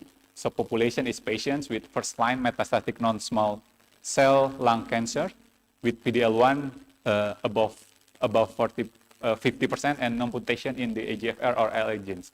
And we use the outcomes are overall survival, progression-free survival, and adverse events. Next.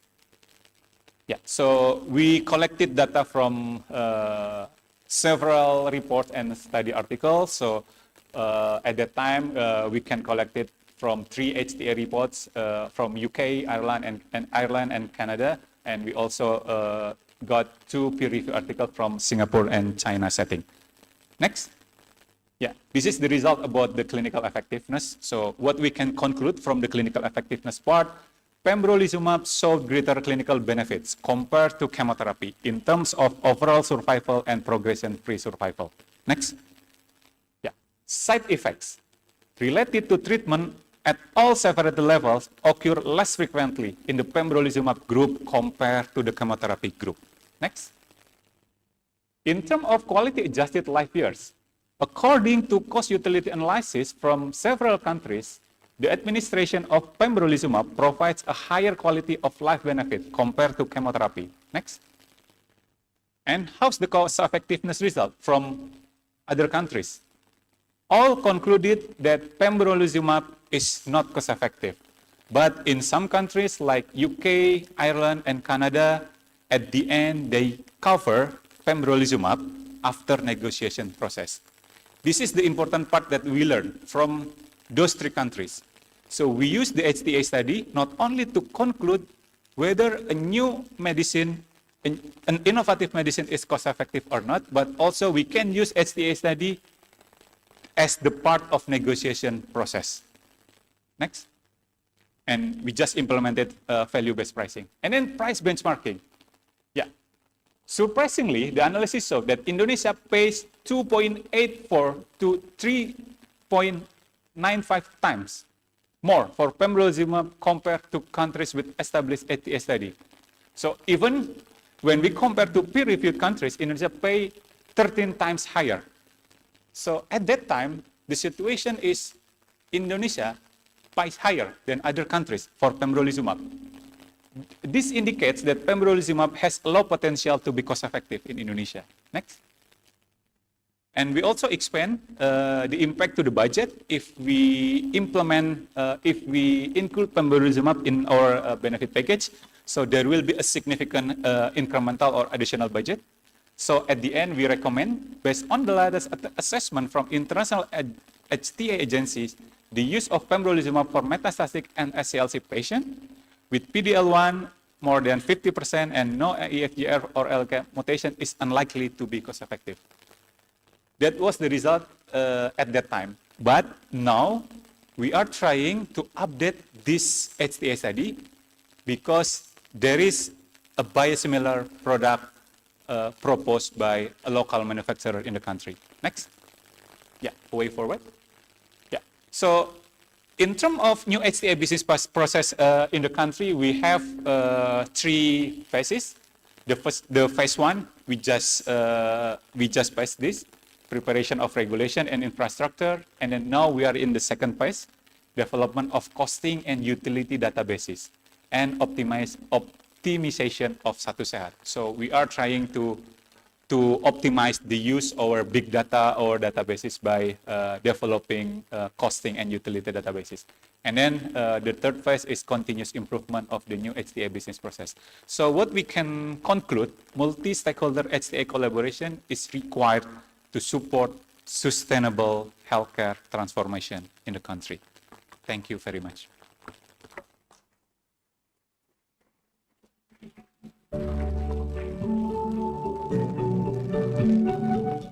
Thank you, Professor Aulia, for the enlightening perspective.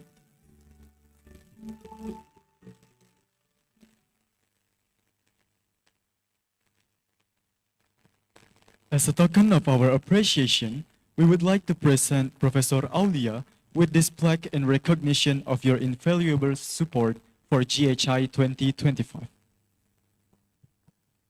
The plaque will be presented by the Dean of the Faculty of Medicine and Health Sciences, University of Mataram, Dr. Arfi Shamsun.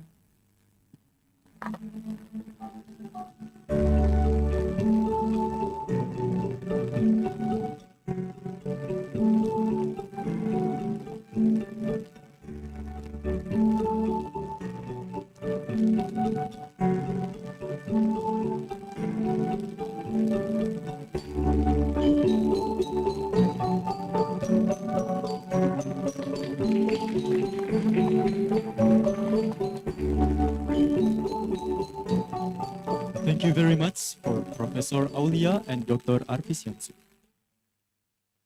Now, our second keynote speech, titled Health Security in an Archipelagic Nation, Cross-Sector Strategies for Crisis Response and Emergencies Preparedness. Delivered by Laksma TNI, Dr. R.M. Cahya Nurobi, medical doctor, specialist in orthopedics, subspecializing in hand, upper limb, and microsurgery, Master of Health Science. His extensive experience in disaster medicine, bioethic, and military health strategy reflect his strong dedication to strengthening health system resilience and preparedness. Dr. Nurobi was very eager to join us in person, but due to official duties, Dr. Nurobi has kindly joined us virtually through Zoom meeting. We truly appreciate his presence despite his demanding schedule. Please welcome Dr. Cahya Nurobi.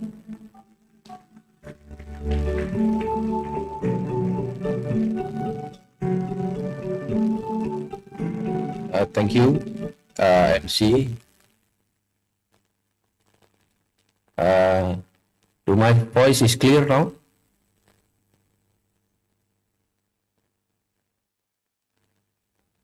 Yes, The Honorable yes, very Governor clear, of Professor. Nusa Tenggara Barat, Rector of University of Mataram, Dean of Faculty of Medicine and Health Sciences, keynote speakers and plenary lectures, ladies and gentlemen, all participants. First of all, I'd like to express my sincere gratitude to the committee who already invited me in the 4th International Conference on Global Health and Innovation 2025. Second of all, I'd like to apologize to the committee that cannot being able to come to the conference as I have another activity I have to do in the same day. Today, I would like to present about the health security in our archipelagic nations cross-sector strategies for crisis response and emerging preparedness. I hope the signal is quite good until the last presentation. Next, please. Ladies and gentlemen, Brian Walsh in 2017 has been written in Time magazine that the world is not ready for the next pandemic. Brian Walsh actually is not a doctor, not a politician either. He just analyzed as a senior journalist, analyzing about the current situation which all countries were not prepared to face a pandemic, even the big country like US. Next, please. And after 2 years later, the world's prediction came true, starting from the report of new emerging disease released by WHO about new pneumonia outbreak in Wuhan. The new disease, which then called COVID-19, spread rapidly to more than 200 countries that make COVID-19 as a pandemic. Since then, COVID-19 pandemic becomes a real global biological threat. Next, please. After 3 years of pandemic, right now we take a lesson learned. How is the COVID-19 analyzed from medical intelligence perspective? First of all, there was a transformation of threat as well as transformation of generations of war. Transformation of threat mean from non-biological into biological threat.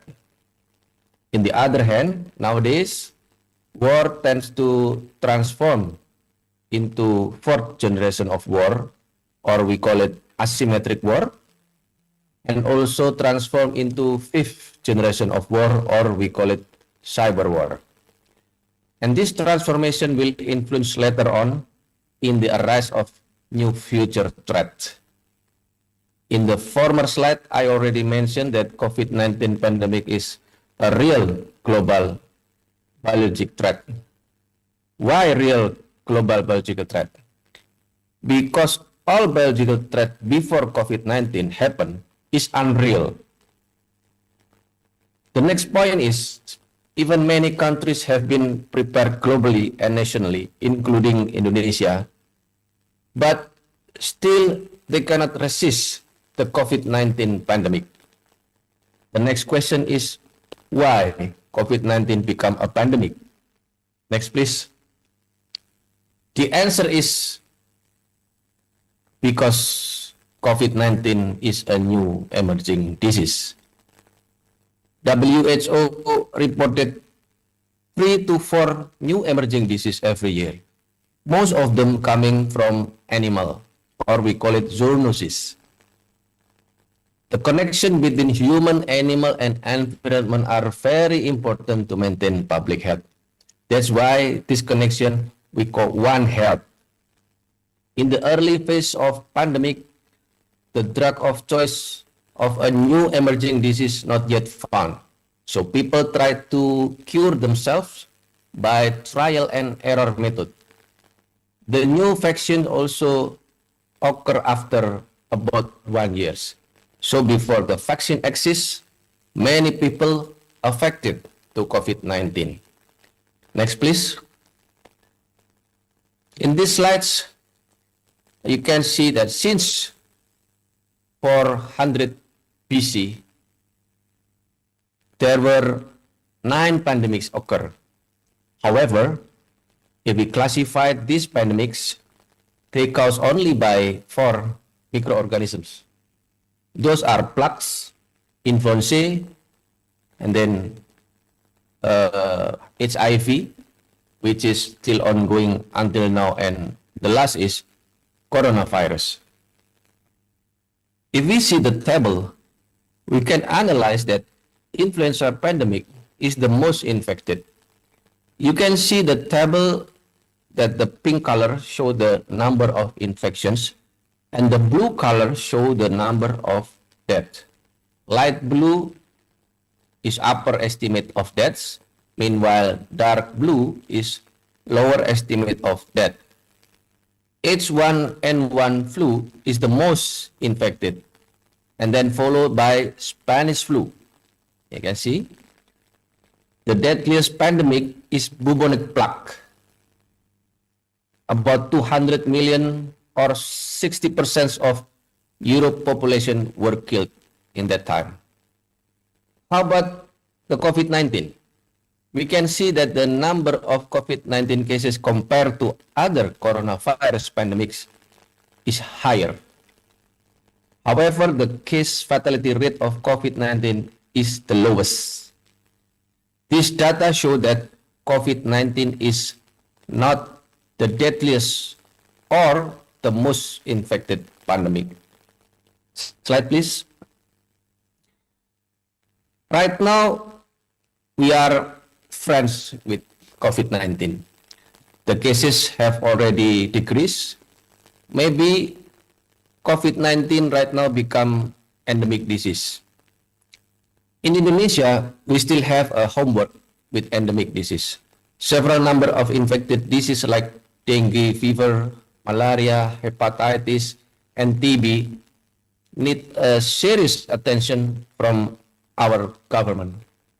Especially now, SDG has targeted the world in 2030 as free from infectious disease. Otherwise, we will have an outbreak as we have experienced in the past. Slide, please. As an archipelagic country, Indonesia is the biggest one. 2/3 part of Indonesia is the sea. For us, the sea is not a barrier, but the sea is a unifier with many natural resources inside. Nowadays, Ministry of Defense has developed a new concept of defense strategy for Indonesia as an archipelagic country. We call it large island defense system, where each large island has its own ability to defend itself. In the COVID-19 pandemic period, the sea fortunately became an inhibitor of COVID-19 to spread out to all Indonesia territory. That's why Java and Bali has the greatest number of COVID-19 compared with other large islands. Next, please. Based on Law number 3, 2025 about TNI, especially in Chapter 7, the main task of TNI is to protect the entire nation from any threats and disturbances to the integrity of the nation. However, as the global situation changed, the threats were transformed into a biological threat. That's why TNI have a role to support Ministry of Health to respond against pandemic or outbreak. Next, please. Right now, modernization and globalization causing a transformation of threat. The revolutions of Industry 4.0 and Revolution Society 5.0 generate the transformation of war into fourth and fifth generations of war, or we call it asymmetric and cyber war. If this kind of war married with biological threat, which exists after COVID-19 pandemic, it becomes a new threat we can see in the red box. We call it bio-cybers and bio-asymmetric threat. Next, please. The bio-asymmetric and bio-cyber threat actually already exists right now. One of the examples of bioasymmetric threat is the mail-threat incidents in 2001, when someone has sent a letter with an anthrax powder in the US Capitol Hill or senator office. When the envelope opened, and then the anthrax powder comes out and infected several people in the room.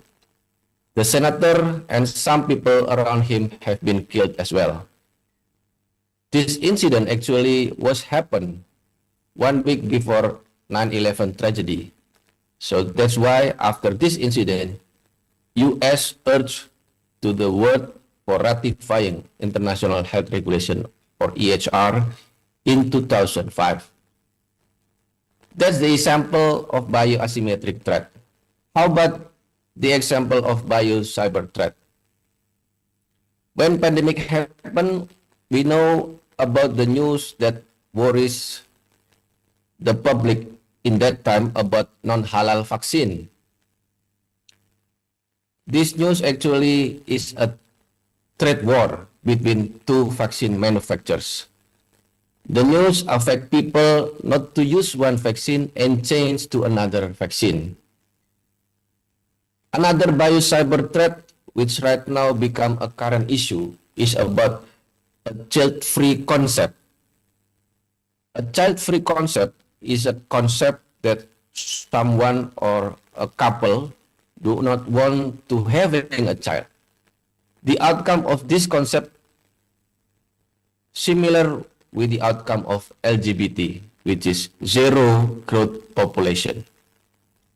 If this is condition combined with the number of mortalities of population, it becomes negative growth populations.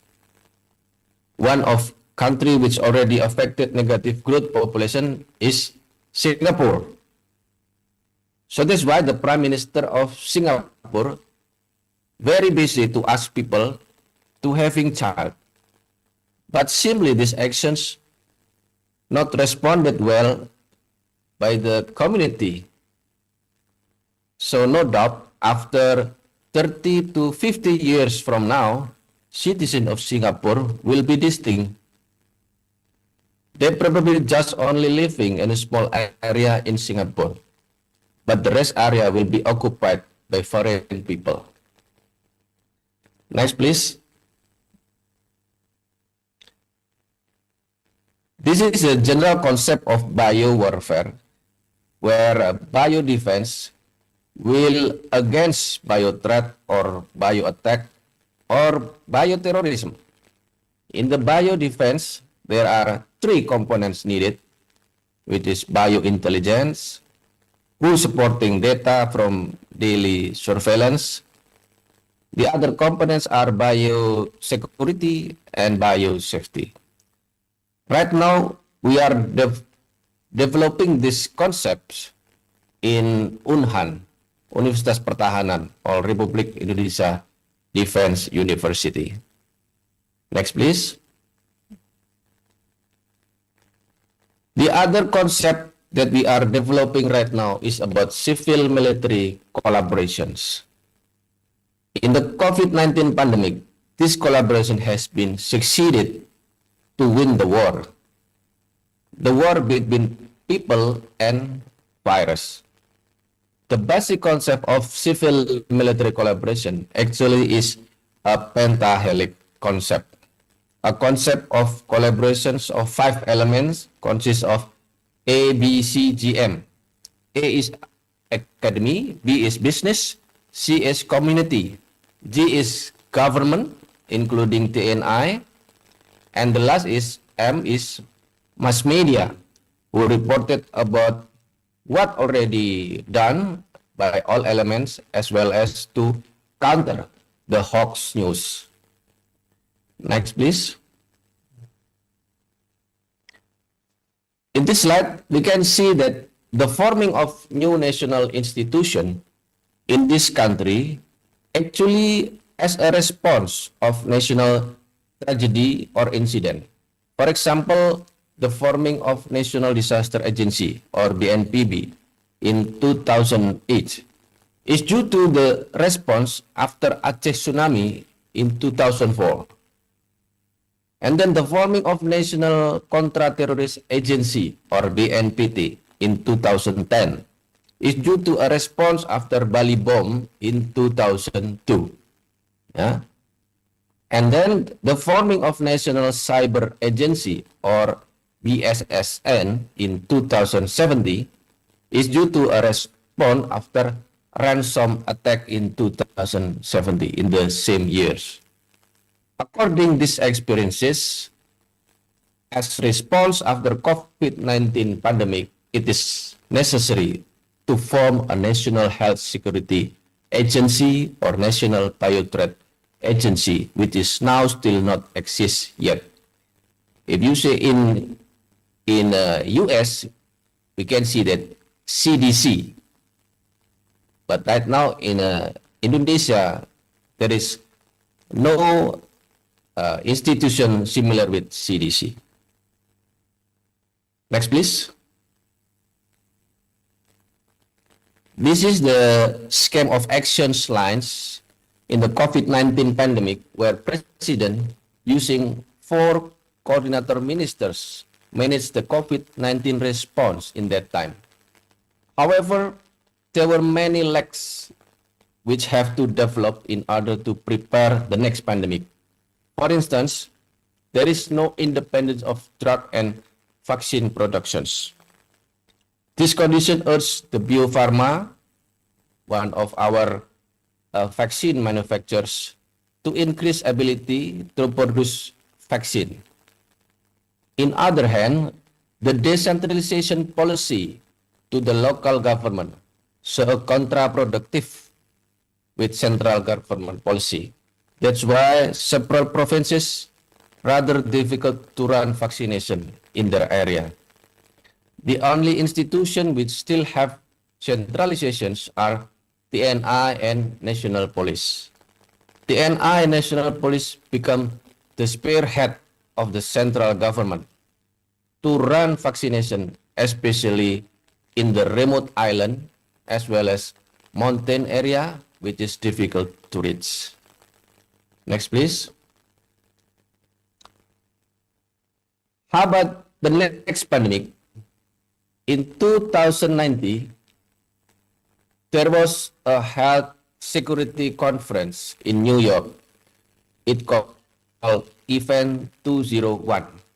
In this conference, there is a tabletop exercise of pandemic due to CAPS or coronavirus acute pulmonary syndrome, which is actually not exist. However, in the last of 2019, the simulation then becomes real.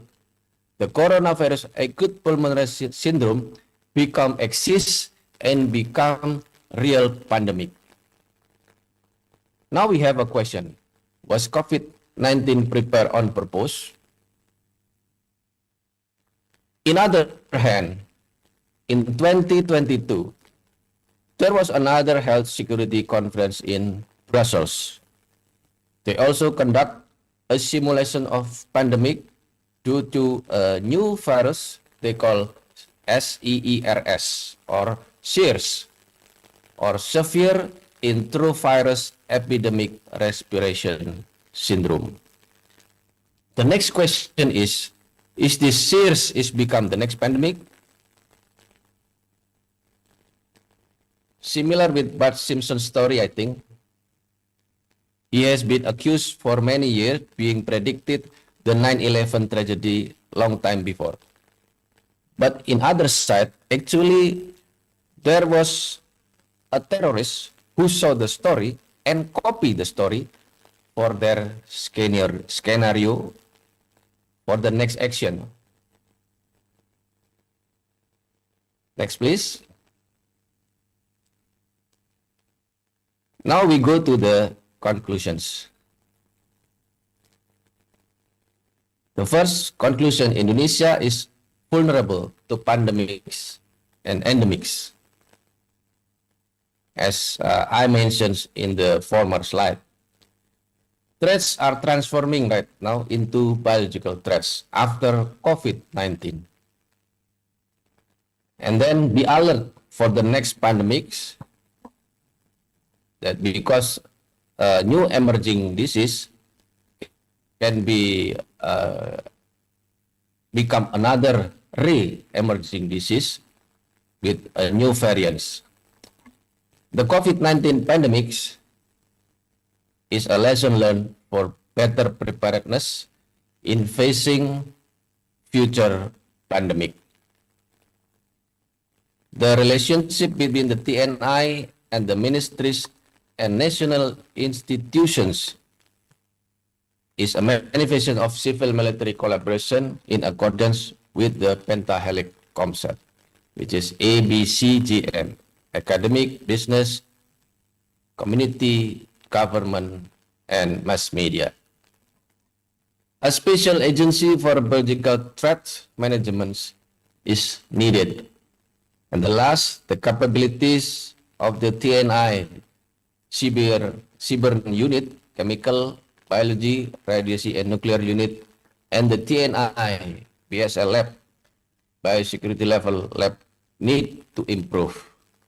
That's all my presentation. Thank you very much. Wassalamualaikum warahmatullahi wabarakatuh.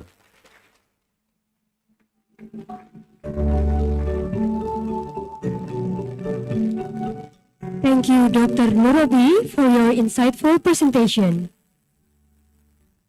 Dear participant, we are kindly inviting you to enjoy the coffee break served outside and bring it inside while we continue with the plenary lecture.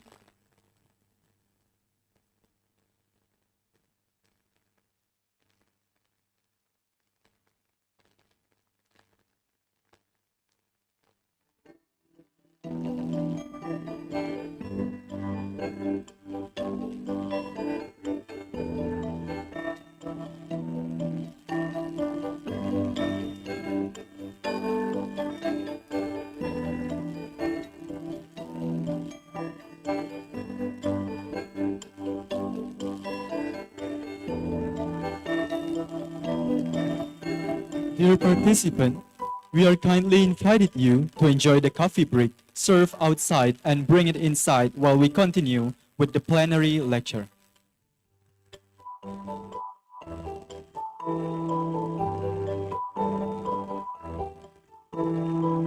Hadirin yang terhormat, kami persilakan para hadirin untuk menikmati coffee break yang sudah disediakan di luar ruangan. Hadirin, kami harapkan untuk membawa dan memakan coffee break yang telah disediakan di dalam ruangan, karena kita akan melakukan sesi selanjutnya bersamaan dengan coffee break tersebut. Terima kasih.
Tes. Cek.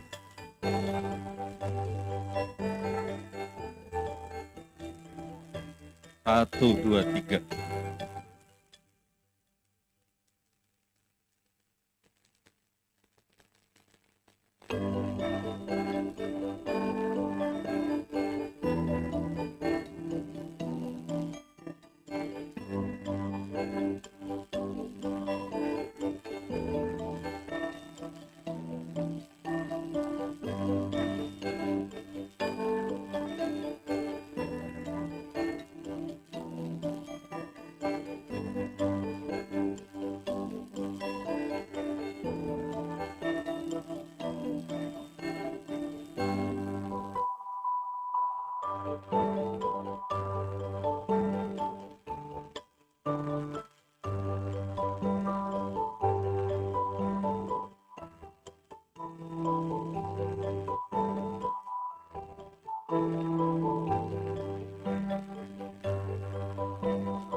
Cek.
Distinguished guests, if you have taken your coffee break, please kindly return to the room as plenary lecture was about to begin shortly.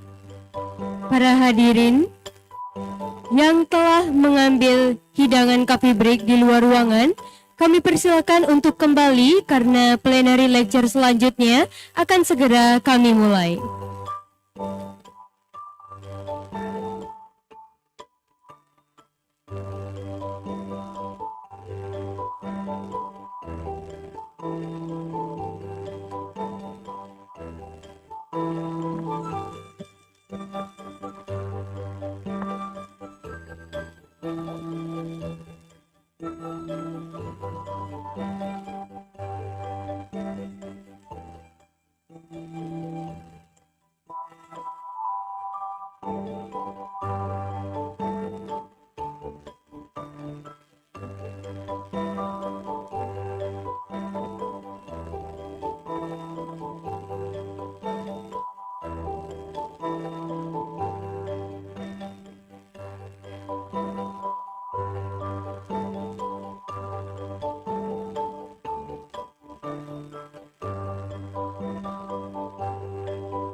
Distinguished guests, if you have taken your coffee break, please kindly return to the room as plenary lecture will begin shortly. Para hadirin sekalian, kami harapkan kepada para hadirin yang telah mengambil coffee break untuk kembali ke dalam ruangan karena sesi selanjutnya, yaitu plenary lectures, akan kami mulai pada pukul 10.25. Terima kasih.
Ladies and gentlemen, we will now begin our plenary lecture session.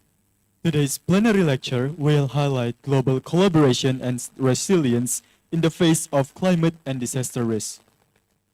This session will be moderated by Professor Dr. Hamsu Kadrian, medical doctor, specialist in ear, nose, throat, head and neck surgery, Master of Health Science. Professor Dr. Hamsu Kadrian, an otorhinolaryngology head and neck surgeon with subspecialty on oncology head and neck surgery. He is also an academic, active researcher, and the former dean of the Medical Faculty and Health Sciences University of Mataram. Ladies and gentlemen, please welcome our moderator, Professor Hamsu Kadrian.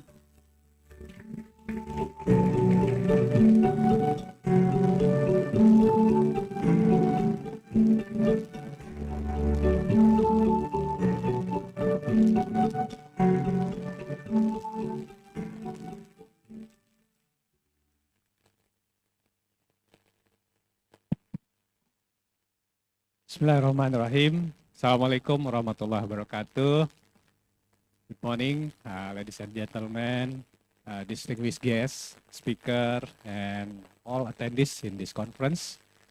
So in this bright morning, because this month should be the rainy season in Lombok or in Indonesia, but this morning is very bright and not so hot. So I'm very proud to be serving as a moderator for this plenary session. So we have 4 speakers in this plenary session. I will guide this session alongside our outstanding guest speakers. They are experts in their respective field from various countries with a strong history of research and publication. The topic of our plenary is the equity, safety, and resilience in the face of climate and disaster risk. Yeah, as we know that Indonesia is located in the ring of fire, yeah, making it highly vulnerable to various disasters. Let's say the earthquake, flooding, yeah, landsliding, fire, and etc. And if we couple it with the climate change, the risk of disaster is increasing. So the issue of equity, security, and resilience that accompany that all of this risk, yeah, require our attention, especially for the country like Indonesia, yeah, that geographically. We hear from the TNI that we are the archipelagic nation, and also we are also lies in the ring of fire, and we are also in the Pacific region. So in this occasion, we will listen, learn, and discuss various issues related to our topic from the expert. Our first panelist is Prof. Richard Franklin from James Cook University, so from Australia. I will introduce him. Yeah, he is a public health practitioner, focusing on injury prevention, safety, and well-being, particularly in rural and disaster-affected communities. He is currently served as acting head of public health and tropical medicine at James Cook University, also as president of Australasian College of Tropical Medicine and KidSafe Australia, and the director of World Safety Organization Collaborating Center for the Injury Prevention. He has authored over 300 peer-reviewed publications and led numerous research grants and on drowning prevention, farm and road safety, and rural health. He is also a fellow of the Public Health Association of Australia, the Australian Rural Leadership Foundation, and the Australian College of Tropical Medicine. Last and but not least, he is also the promoter of Dr. Mutia, our chairperson in this conference, and he will present the topic of the presentation will be the strengthening health resilience to climate and disaster risk, insight from Australia and the Asia Pacific. Please, Dr. Richard Franklin, your stage is yours.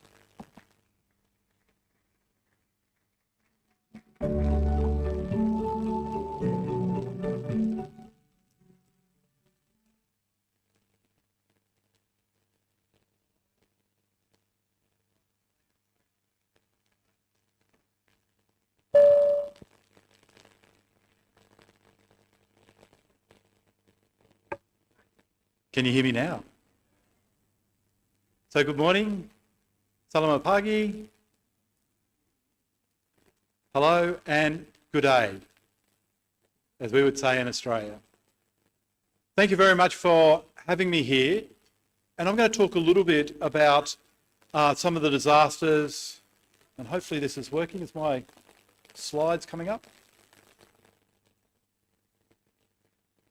So I think this is one of our great challenges that we are facing in the 21st century as we start to think about the impact that humans have had on climate, and this has then resulted in a number of disasters. Just as you heard before, a little bit about me, but I've got some conflicts of interest that I need to declare. Firstly, as you saw, KidSafe Australia President, Australasian College of Tropical Medicine President. I also get a paid honorarium for doing some work around chemical safety. I'm a board member of the Royal Life Saving Society. But my biggest conflict of interest is my 3 boys, twin boys that are 9 and an older one that is 12. I'm going to take you on a journey, talk a little bit about disasters which many of you would have lived through and would be aware of, and some of the impacts that we've had from a health perspective. I'll then talk a little bit about mitigation and also then what we need to do to strengthen health resilience. So as we all know, there has been an increasing number of disasters across the globe over the last 50 years.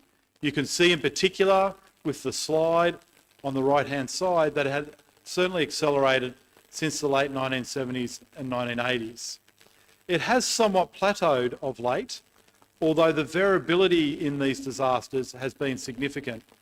And what we're seeing is not only are there more of them, but they are more intense and they are lasting longer. You can see in the slide on the left-hand slide there that the numbers have been increasing as part of it, but in particular we're seeing climate-related disasters, floods, heat waves and cyclones and fires are some of the biggest disasters that we've seen increase. Interestingly, we are also seeing increases in earthquakes and tsunamis to a lesser extent, and it's not quite clear why that is happening, although there is some changes in the magnetic poles going on which may be impacting that and something to keep an eye on. This again just really replicates what you saw before and gives you a bit of an indication around the number of disasters that are coming through and the different types. You can very much see here that the floods, to a lesser extent the droughts, but also down the bottom here, hopefully this will work, no? The wildfires and extreme weathers are much more impactful. So because I'm a public health person, we'd like to think about these disasters from a public health perspective. Now, while public health is looking at a population level and addressing the issues that affect groups of people rather than individuals, we're thinking about things like sanitation, which is a major issue of most disasters that we see. Disease outbreaks, we heard a little bit about that before. Obviously, we like to think about health education, health systems, health policy, vaccination, air quality, and food safety. Now, why do I bring these up? Because all of these have been impacted by disasters over the last decade. But in particular, we think about some of this infrastructure that is key for effective public health delivery. We know that we need an effective and well-trained workforce. We know we need good governance. It's becoming very clear that power and access to power is really important because that then has an impact on communication. And as we see with disaster warning systems, we need that communication coming through as most of it's now moved to your mobile phone. And if phone towers go down, we no longer know what's going on. We also know that there are issues around supply of medication, supplies of food, supplies of services. What we've seen in this really interconnected world is we no longer see stockpiles of medication and food sitting around anymore, and what we are doing is an on-demand system. What this means is we need to start thinking and preparing for on-demand early, and so we need earlier warning systems to be able to do that. But as I said, there are lots of disasters that come when the public health infrastructure starts to fail. These include the obvious deaths and injuries as part of it, but we also lose water, shelter. We know that we've got mass population movements occurring both internally and also between countries as we see the disasters going through. Some of the recent ones, like the earthquakes in Turkey, saw hundreds of thousands of people shifted out of their region while they tried to rebuild and stabilise the area. We know that we're seeing increased things like pest and vectors coming through, and we've got significant issues that we heard before around some of those vectors as we think about it. This also leads to things that we might not think are very obvious, but also things like rabies. We've obviously got the mosquito-borne diseases as well, but we're seeing lots of other diseases come back up that previously were not around as we saw it. The other thing that's been interesting is a lot of the houses across the world were built with asbestos, particularly through the 60s and through into really the late 90s. And now what we're seeing is rescue workers that are impacted by mesothelioma and the challenge of that we expose people in clean-up crews as part of it. So I'll talk about some main sort of issues around some of the disasters that we see. Flooding, and I'll talk a little bit about an example that comes from where I live, up in Townsville in northern Australia in the tropics. But we've got these different types of flooding events coming through. Now, a lot of them are the ravine flooding, where we see the rising of rivers are reasonably common, and we're seeing more of those. However, what we're also seeing is a lot of man-made floods as well. And the challenge with those is that they take 20 to 30 years to change because of the way that we build buildings and the way that we put infrastructure in place. And what we're seeing is we're moving, and we're talking a little bit about equity here, those that are most vulnerable, we're often moving to the areas where there's more likely to be flooding or more likely to be disaster prone, and they're less likely to be able to recover from it. So as we start to think a little bit about flooding, this is a recent event in Townsville in 2019. We've had a couple of significant flooding events where basically the rain has just stopped on top of what we would call the dry tropics, where we get rain sort of between late December to sort of early March. But this sat on top of us, dropping nearly 3 metres of rain over a period of 5 days onto our town. We had a whole lot of people that were swift water rescued as part of it. There was a lot of insurance claims that came out of it. But what we also saw was an uptick in a disease called melioidosis, which is a soil-borne disease. And we had some significant deaths from that as part of that process. So again, we weren't thinking about melioidosis, but as people tried to move and put up soil barriers as part of it, we saw those increasing. We also saw strep and staph infections increase as well, particularly in some of the cleanup phase from it that we saw go through. The other thing was that there was a lot of talk. We've got a significant dam that feeds Townsville. It got to 250% during this event. And there was talk about blowing the back of the dam wall out and kind of the ethical challenges about who do you impact, the bigger town or the smaller town at the back, by moving that water around. So there are some issues that we need to think about in general as we start to think about these challenges for us from a disaster perspective and the ethics that kind of go into it. This is a little bit of work that I've done with one of my colleagues, Amy Peedham, where we looked at the kind of trying to think about the systems approaches to drowning in floodwaters and why people drown as part of this process. The reason I put it up, we've got 2 of these that I put up for you, is to really try and break down a little bit about why people ended up in floodwaters and how we could then go about trying to prevent some of it. You could see in Australia with the adults, there was a number with alcohol involved in it, so drinking, and we see drinking go up during these events because people are just sitting at home and unfortunately get stuck into the alcohol.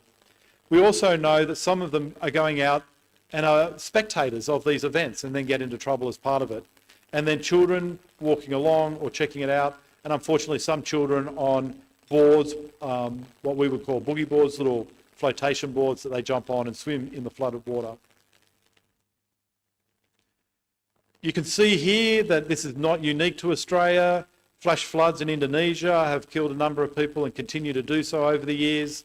And it is a real challenge for us.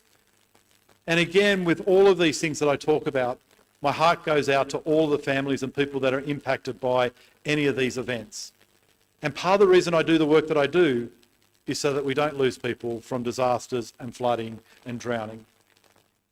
So this is a swift water swept away analysis that we had. This happened in Australia, and it includes a couple of different events. But the main one here went through and impacted people in their homes, and their homes were swept away. So people were literally in their homes floating down these rivers as part of the process and disappearing. So we know that these are unexpected, fast-moving and rapid events. What we learned from this was that our warning systems were inadequate, the timeliness of them, they were too slow, and people made poor decisions to move people out. So we often see in a disaster this question about, should I stay or should I go?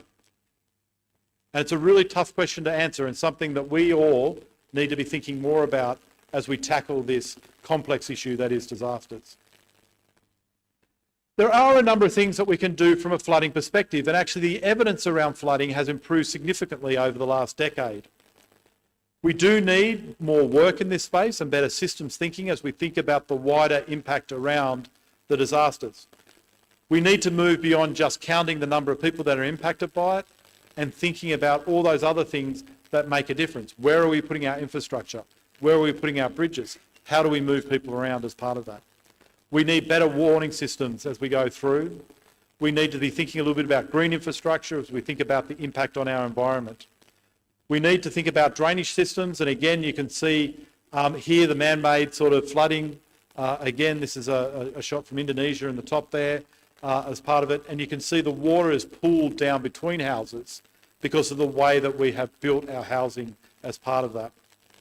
We need to use our technology better, including AI, to think about how we predict, how we talk to and how we influence people around it, and also how we deal with fake news, which is one of the biggest challenges that we've got. We need better governance, and we need to integrate that with policy.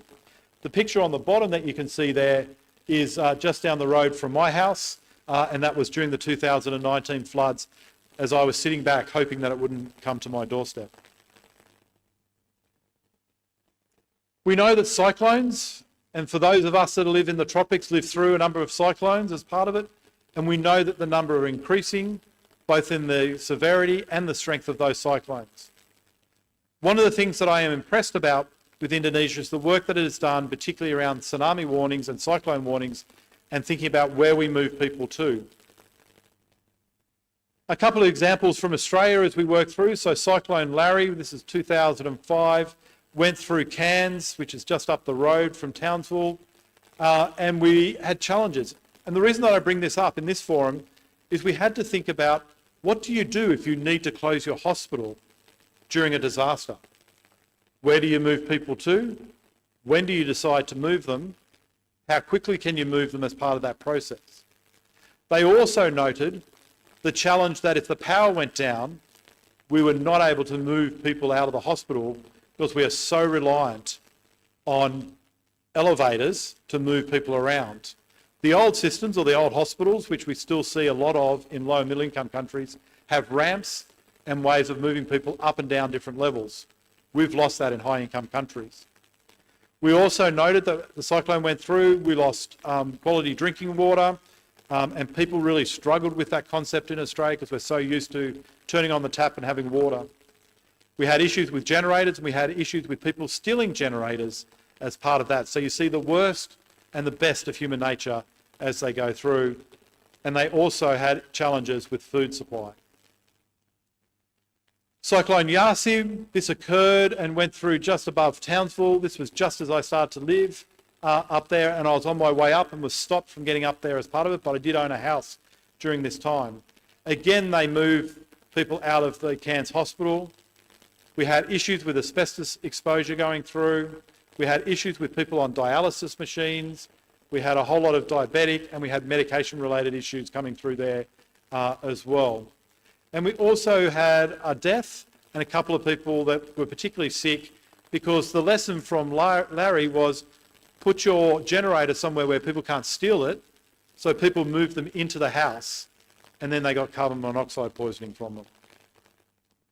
The other big lesson for us is stock up on toilet paper, apparently.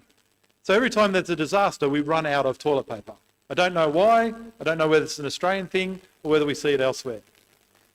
The other thing for us is that we often think about kind of the immediate effects of the cyclone, but what we also see is the post-cyclone injury-related issues, and we saw a whole lot of increase in other diseases that you wouldn't necessarily expect as part of that. I really don't need to mention much about tsunamis because these are major issues particularly for all of you who live here in Indonesia, and as we talked about, the hot zone that you're in around it, and we know that there have been a number of significant tsunamis. The other thing that I've been looking at is the issue around heat and heat waves. We've seen this increase significantly over the last 20 years, and we've seen some very big ones killing lots of people through Europe, through America, as part of the kind of heat waves that have been going on. But one of the challenges for us in the tropics is, what's a heat wave? Because people say it's always hot. We even heard it from the speaker just before. It's not too hot today, but it's still over 30 degrees. 30 degrees in Europe, people are dying. But we live with it on a regular basis. So I challenge you to think a little bit about, well, what does that mean for us in the tropics? And then when we add humidity into it, how does that then impact the health of the population? We know that it certainly is killing people as part of it, but is it raised heat for 1, 2, 3, how many days? Does the nighttime temperature matter? These are all things that we don't have an answer for, but have been working on through this thing called the excess heat factor. This has just been taken up by Australia, but it's also being promoted by the World Meteorological Association and trying to get us to think a little bit more about our consistency around heat waves. So I just wanted to put this up. This is some work that we did, but it really just shows you over the period 2010 to 2020, just the number of heat waves that we had in Queensland and that they are increasing over that period of time. If we look at it, basically heat waves increases the impact on health services across the board. We know from ambulance calls, we see about a 13% increase. So if your call centres are already busy, you're going to need an extra person for every 10 people that you employ. In the emergency department, you'll need an extra person for every 10 people that you employ as well. And we see about a 5% increase in deaths. But this is significant health force planning that's going to need to go in as we see more heat waves coming through, and how do we manage that in an already overburdened health system. We also know that there are particular groups that are more impacted than others when we start to think about heat waves. We know from COVID that those that were most vulnerable were those with underlying medical conditions, and the more that you had, the more vulnerable that you were, and we're seeing exactly the same thing when we look at heat waves, and we're seeing that come through. The other big issue that we're seeing as well is mental health related issues, and how do we manage that? We see them going up during heat waves, and we're also seeing the impact of those across different disasters. We know that older people are more impacted by heat waves, but also when the heat wave finishes, we continue to see this lag effect many days afterwards, which again is often not budgeted for or thought about. We're also seeing the number of deaths in particular areas go up, and again, because of the drowning work that we do, we've seen drowning related deaths, which makes sense, people getting in the water to cool off, and we've seen the numbers there go up during heat waves events in Queensland. So there's these flow-on effects or unintended consequences that we haven't thought about. So what's the answer to this? Well, there is no one answer. It is complex, and we need to continue to look and think about it. But we know that people make a difference. We need well-trained clinicians. We need families and staff members that are aware and know what to do during disasters. Some of the work that we did, we looked at what happens with family members and why don't they come to work during a disaster, and they need to look after their children. So on one of our disasters, we then provided childcare. That increased the number of workers that we had there because the children were in childcare. So we're going to have to think differently about how we manage these sorts of things. We need strong communities and strong community networks. We need really good early warning systems that are clear and concise and allow people to do the right thing. We need to be able to respond rapidly and move our resources from one setting to another. We need to make sure that our health systems are resilient, and that includes thinking about electricity, medications, people, places, and diseases as we think about it. But most importantly, we need to think about policy integration. We know that there's years of anecdotal evidence that we've all learnt about disasters. We need to now bring that together and integrate that into a very strong policy framework, which is what's going to help us make a difference into the future. We've been doing a little bit of this work around the heat waves in Queensland, and we're seeing the impact of that. But you can see here on the Sendai framework, some of the adoption. Australia's still got a lot of work to do, but Indonesia is leading the world around the disaster adoption work and thinking critically about it. Thank you very much for having me.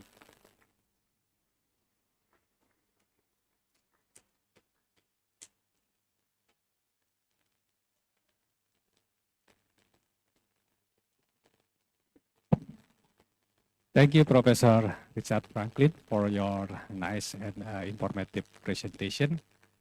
I have some note from your presentation. At least we have the one similarity, Prof. Richard. So I have also 3 boys, so similar with you. And from the presentation, I also note that the equity is very important, yeah, for the managing the disaster. So Richard also proposed that the disaster warning system for the natural disaster is very important, and health resilience is also very important. That should be a collaborative measure, yeah, from several stakeholders. So thank you, Prof. Richard. Now we move to the next speaker, our friend from Japan.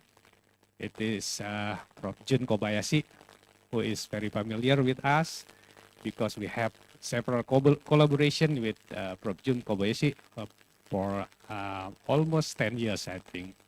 So before Professor Jun Kobayashi will present her topics, I will introduce her. I will introduce him.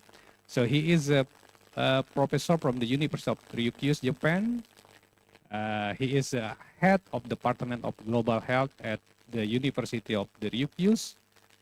He is also the former Dean of Postgraduate School in Faculty of Medicine in Ryukyu University. With over 30 years experience in infectious disease control and the school health program worldwide. He has authored more than 150 international publications. His contributions have been recognized with prestigious honors such as the Zero Malaria Award, the Aikawa Masamichi Award, and GSTM Award.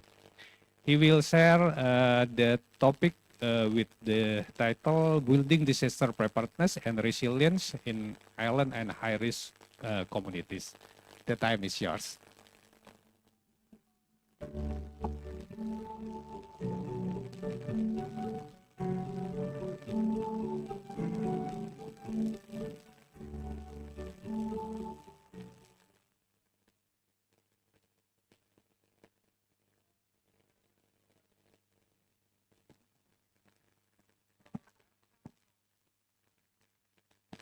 As you know, tsunami is originally Japanese term.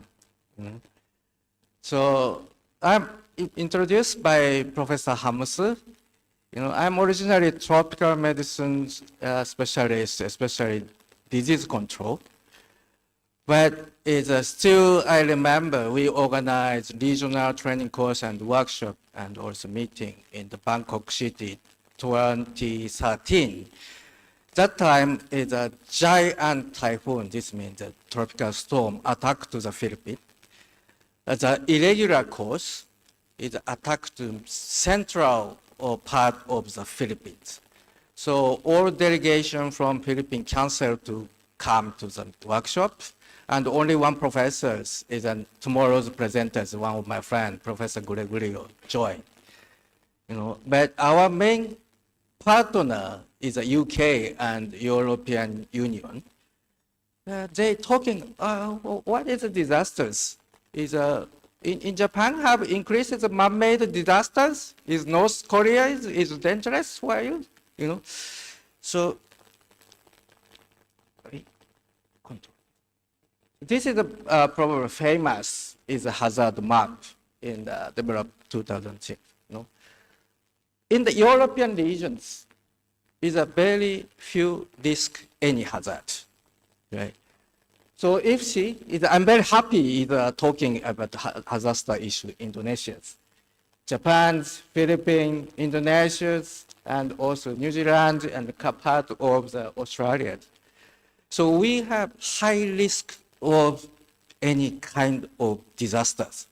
So if we not start talking is globally, we cannot promote any disaster management globally. This is a reality. So is a global warming affected strongly, already Professor Franklin mentions, for any kind of disaster. But we exchange information, we talking about how global warming affect to our risk is globally. This is necessary. So Indonesia is very important, our partners, and is a core country to talking about disaster issue. Yep. And according to WHO, is 2019, is 5 elements important for disaster management: risk assessment, risk reduction, preparedness, and response recovery. This is a very popular management cycle. But today I would like to talking about risk assessment issue. So I introduce experience, is a tsunami experience 2011 in giant tsunami attack to northern part of Japan, and also our research related risk assessment from our prefecture is Okinawa. Okinawa is very similar in the Lombok Island. We promote tourism and located in tropical zone. Okay. So 6-step risk assessment also recommended by WHO. One is a hazard identification, second exposure assessment, some vulnerability and capacity assessment. This is main topic of my presentation. And fourth, health impact assessment. 5, risk characterization and prioritization. Prioritization important is the previous speaker, Professor Franklin mentioned. And last one, documentation and communication. A little bit mentioned about last one. Okay. But risk assessment is probably in Indonesia one of the top country for analyzing any hazard, also in Japan. So many research related is a disaster. We're talking about which kind of hazard affected, not only natural hazard, it's a man-made disaster also. But how about for strengthening the research in the exposure issue? So disasters affected our health system, educational system, and especially attack to vulnerable population. Right? So we need strengthening capacity of research in Japan, but I don't know if your country. Many scientific congress is talking about hazard issue. However, is a very few researchers in Japan case is talking about exposure issue. Okay. And this is our first research is identify vulnerability in our island in the Okinawa. But one of terrible in the local government could not open any individual data because Japan have a restricted law is a protection is the individual information. So that's why we cannot recognize is a developed mapping is a vulnerable people living where. But we have strong, I'm public health person. We have strong connections in the hospital, of course. So why not using the hospital data? So at least we identify chronic respiratory disease patient is mapping is how overlapping a tsunami risk area. This is the first research very clearly. Some is living in the high risk area tsunami attacking. Okay. And this is a real more detailed one. Is a circle one nearest evacuation shelter from their home. Some evacuation shelter itself is a very close, easy to evacuate, look like easy to evacuate. But this shelter also is a located tsunami risk area. This is not suitable shelter for tsunami evacuations in our island. And also some cases, is this patient evacuation area, this is a very safe area in the mountainous side, but very far. So respiratory disease patients, they are handicapped for walking. Right? So using a car, is a traffic jam is a very, very common issue when is a tsunami alarm is coming. So it's difficult to evacuate. These real situations in the outcome from our first research. Okay? And the main topic today, that I introduce our newest paper published this year. So WHO mentions is a third point, is a vulnerability and capacity assessment. Okay, this vulnerability capacity assessment is mentioned many times in the regional meeting and also country meeting. However, it's very few scientific reports. This is reality. So this mentions is a person with disability is handicapped for evacuation. This I already talking. So this is our newest paper, feasibility and the effectiveness vertical evacuation of patients. Is right. So it's a many scientific paper already mentions is vertical evacuation is better than horizontal evacuation, especially in the urban city. However, this is the first report, is a scientific evidence showing its effectiveness is a vertical evacuation. You can understand, is escape from, is their form, is a climbing, is a nearest, is a building, is much better than is a horizontal evacuation. We show this evidence, but not all everywhere. Of course, in the rural community, maybe no suitable for building for vertical evacuation. Okay, but probably in the Mataram city is a very similar the condition is our capital city, Naha city, right? So probably this is this experience benefit to your area. Okay, so this is experience with the northern the giant earthquake attack to is the northern part in Japan, 2011. Okay, is during acute response phase, is the cause of death by tsunami is 92.4% is drowning. This is a reality. Yes, and also in the right side figures showing is now is Japan society is a hyper elderly society. It's generally only 31%, but who die after tsunami attacking is 65% is dead by mainly drowning is elderly people. So this is the real situation. And I hear in Indonesia also in the elderly population increasing now. So how rescue for this kind of population is a probably common challenging issue in this region. But not only here, the Philippines and Thailand and any is our partner country is the elderly population increasing now. Okay, could you show? This is a quiet video in the Great North earthquake in the tsunami attack to the area. So people is evacuated in the top of a not so high building, in the low building, is recognized, is tsunami water is coming invade to the road. So some is people are already is difficult to who are driving the car. So many persons is die by driving in the road. We will show.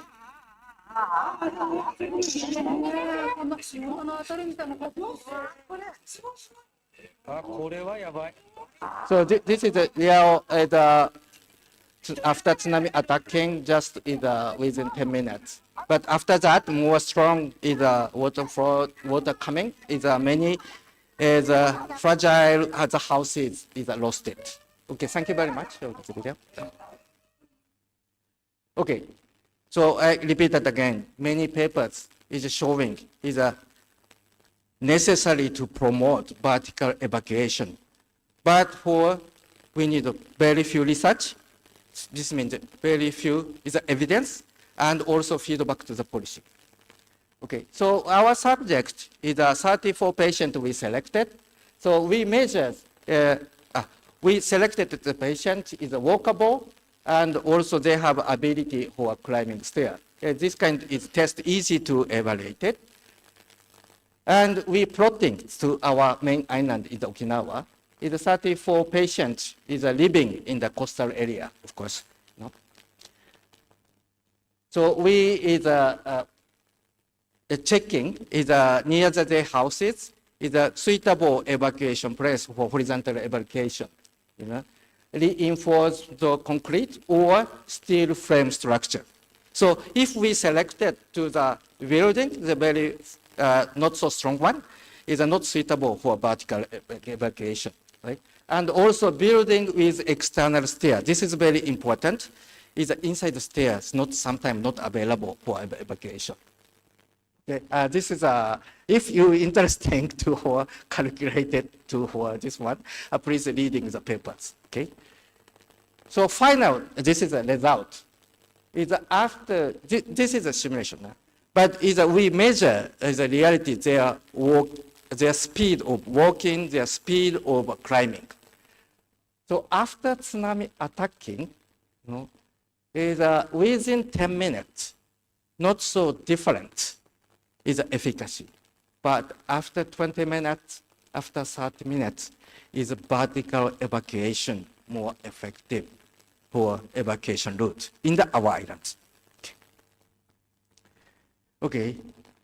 So this is we need necessary to feedback to policy issue our islands, because this is showing is a vertical evacuation site.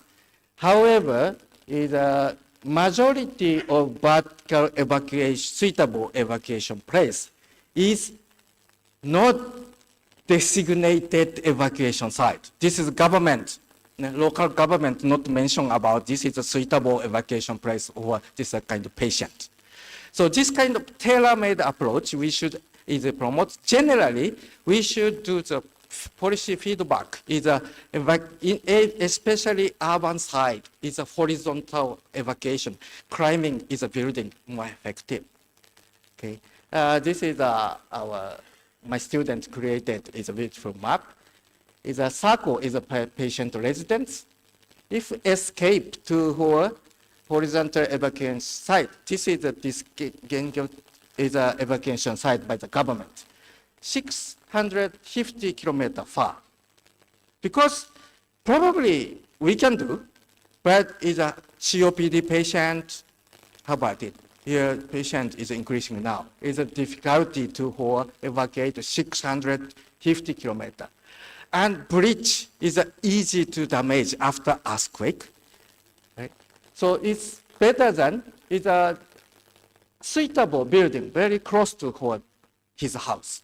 So easy to evacuate. Okay. So next one, health impact assessment. As quickly talking, already Professor Franklin mentioned about this one. As analysis, direct, indirect health impact, we should thinking about for chronic phase. Right? Of course, acute phase is a direct effect, but indirect health impact, we don't neglect that issue. Is a many scientific reports come from the northern part of Japan about this one. Okay, is a first one, Miyagi Prefecture is the main prefecture damaged by North Great is a tsunami attack area. Is a cardiovascular disease, 27.7%, and respiratory disease, and 25.0%, and cancer also 15.4%. Because ordinary health services damaged in the chronic phase after tsunami attacking. So we don't forget about reconstruct it emergently is ordinary health services. And another one, this one is more than 21 days, is a very critical phase. So we should reconsider reconstruction the health system within 21st days. Okay. And also mental health issue, of course, in the more chronic phase, recovery phase is long time, more than 5 years is influence, is a mental health issue, especially is elderly people and children. So we don't forget about for long time support for mental health, this kind of vulnerable population. This is a very set priority already, as Professor Franklin mentioned, is a set priority issue is very important. This is a final issue, documentation and communication with other sector, with government important. However, sometimes we face difficulty to discuss with local government. Of course, northern part of Japan is very sensitive about for any hazard. But our island, Okinawa's, past more than 100 years, no tsunami attacking, and not giant earthquake also attacking. Well, we have very good tolerance for giant storm, typhoon. But it's a risk of tsunami is scientifically is a very similar average is mainland Japan and our islands. So how about your islands? Thank you very much. It's my pleasure.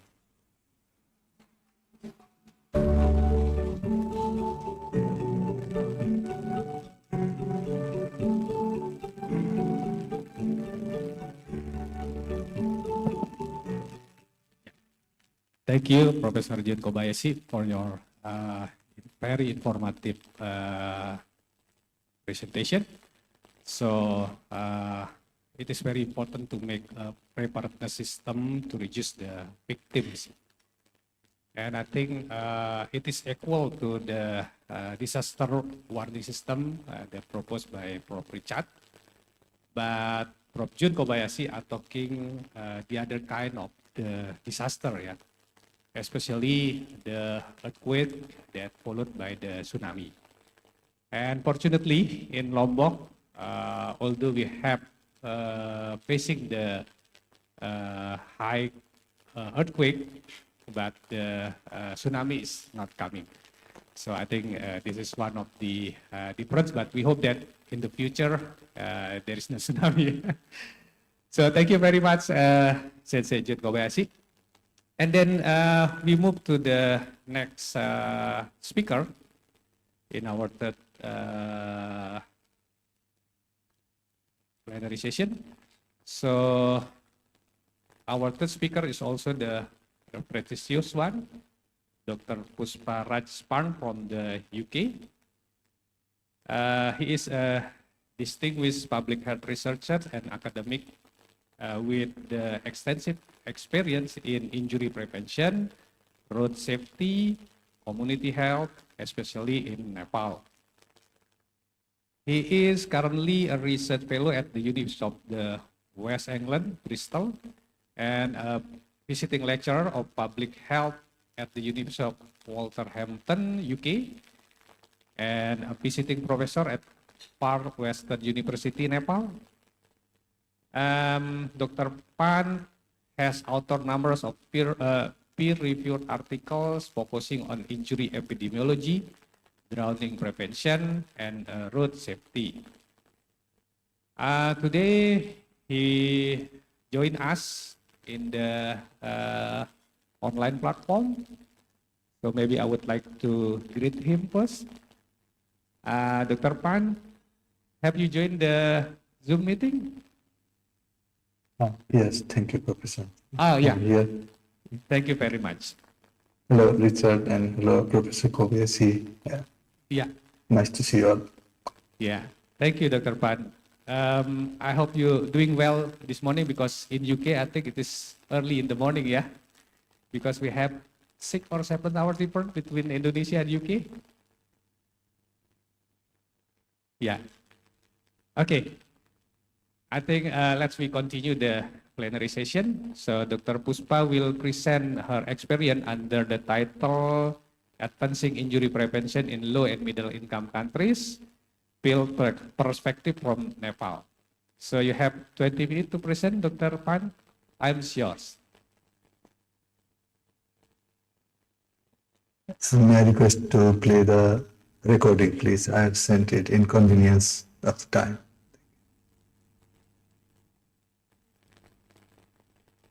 Hello everyone, namaste and good morning. Thank you very much for having me here today. I'm really excited to tell you about my own experience and share how to advance injury prevention in low and income countries, where I will share you with my own experience. Let me share my slides so that we can start the session. So I will be mainly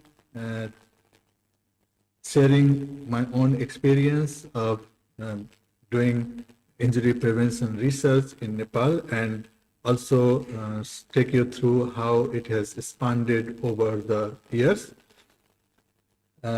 Before that, I would like to introduce Nepal with Indonesia, and just to give you an idea that how we are different and similar. So this is the population, where Nepal has got around less than 30 million population, but we have around 16,000 fatal injuries each year, with 2 million new cases of injuries as incidents.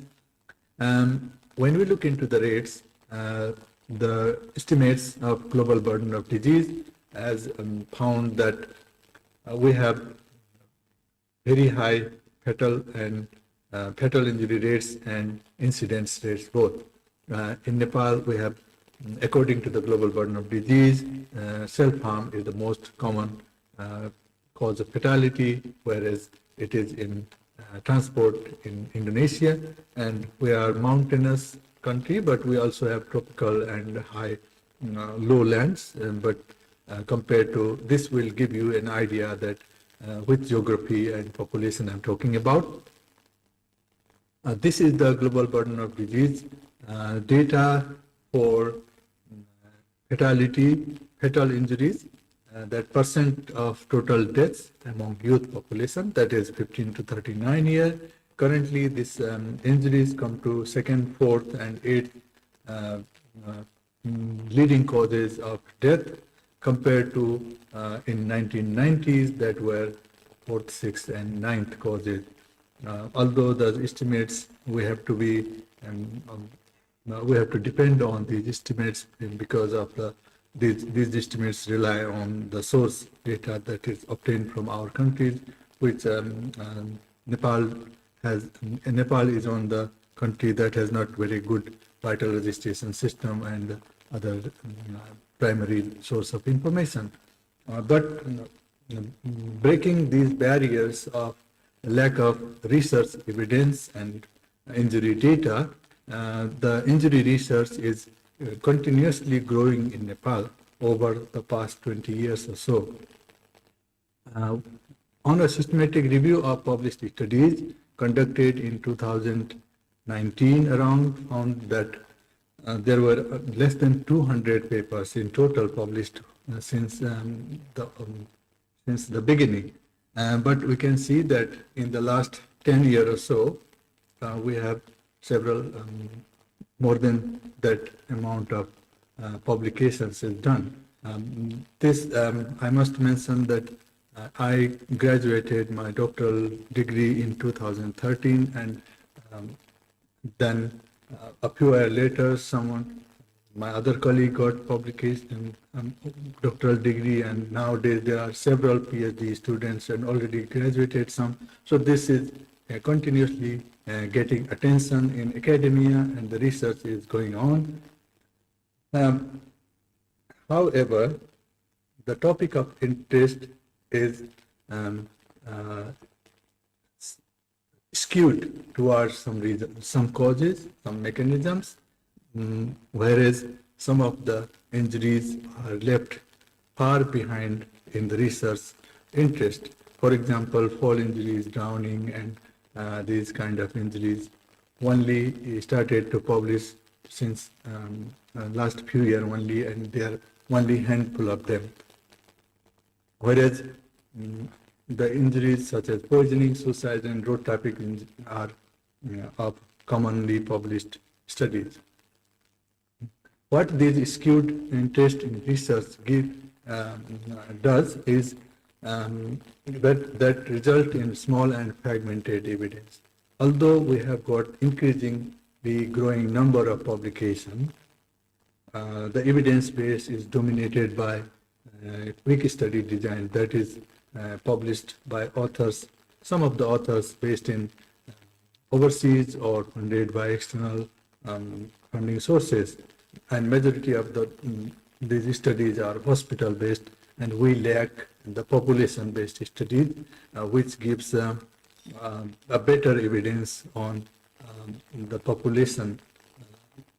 But on the other hand, I mentioned in the previous slide that there is a lack in some type of injuries such as drowning, electrocution, suffocation, those kind of fall injuries is also lacking here.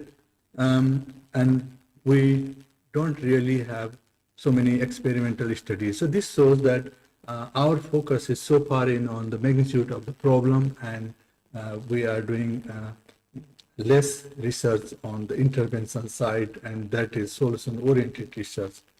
So that is not well informing. This is the reason the decision makers are not well informed, and that's where this is not progressing well in public health arena.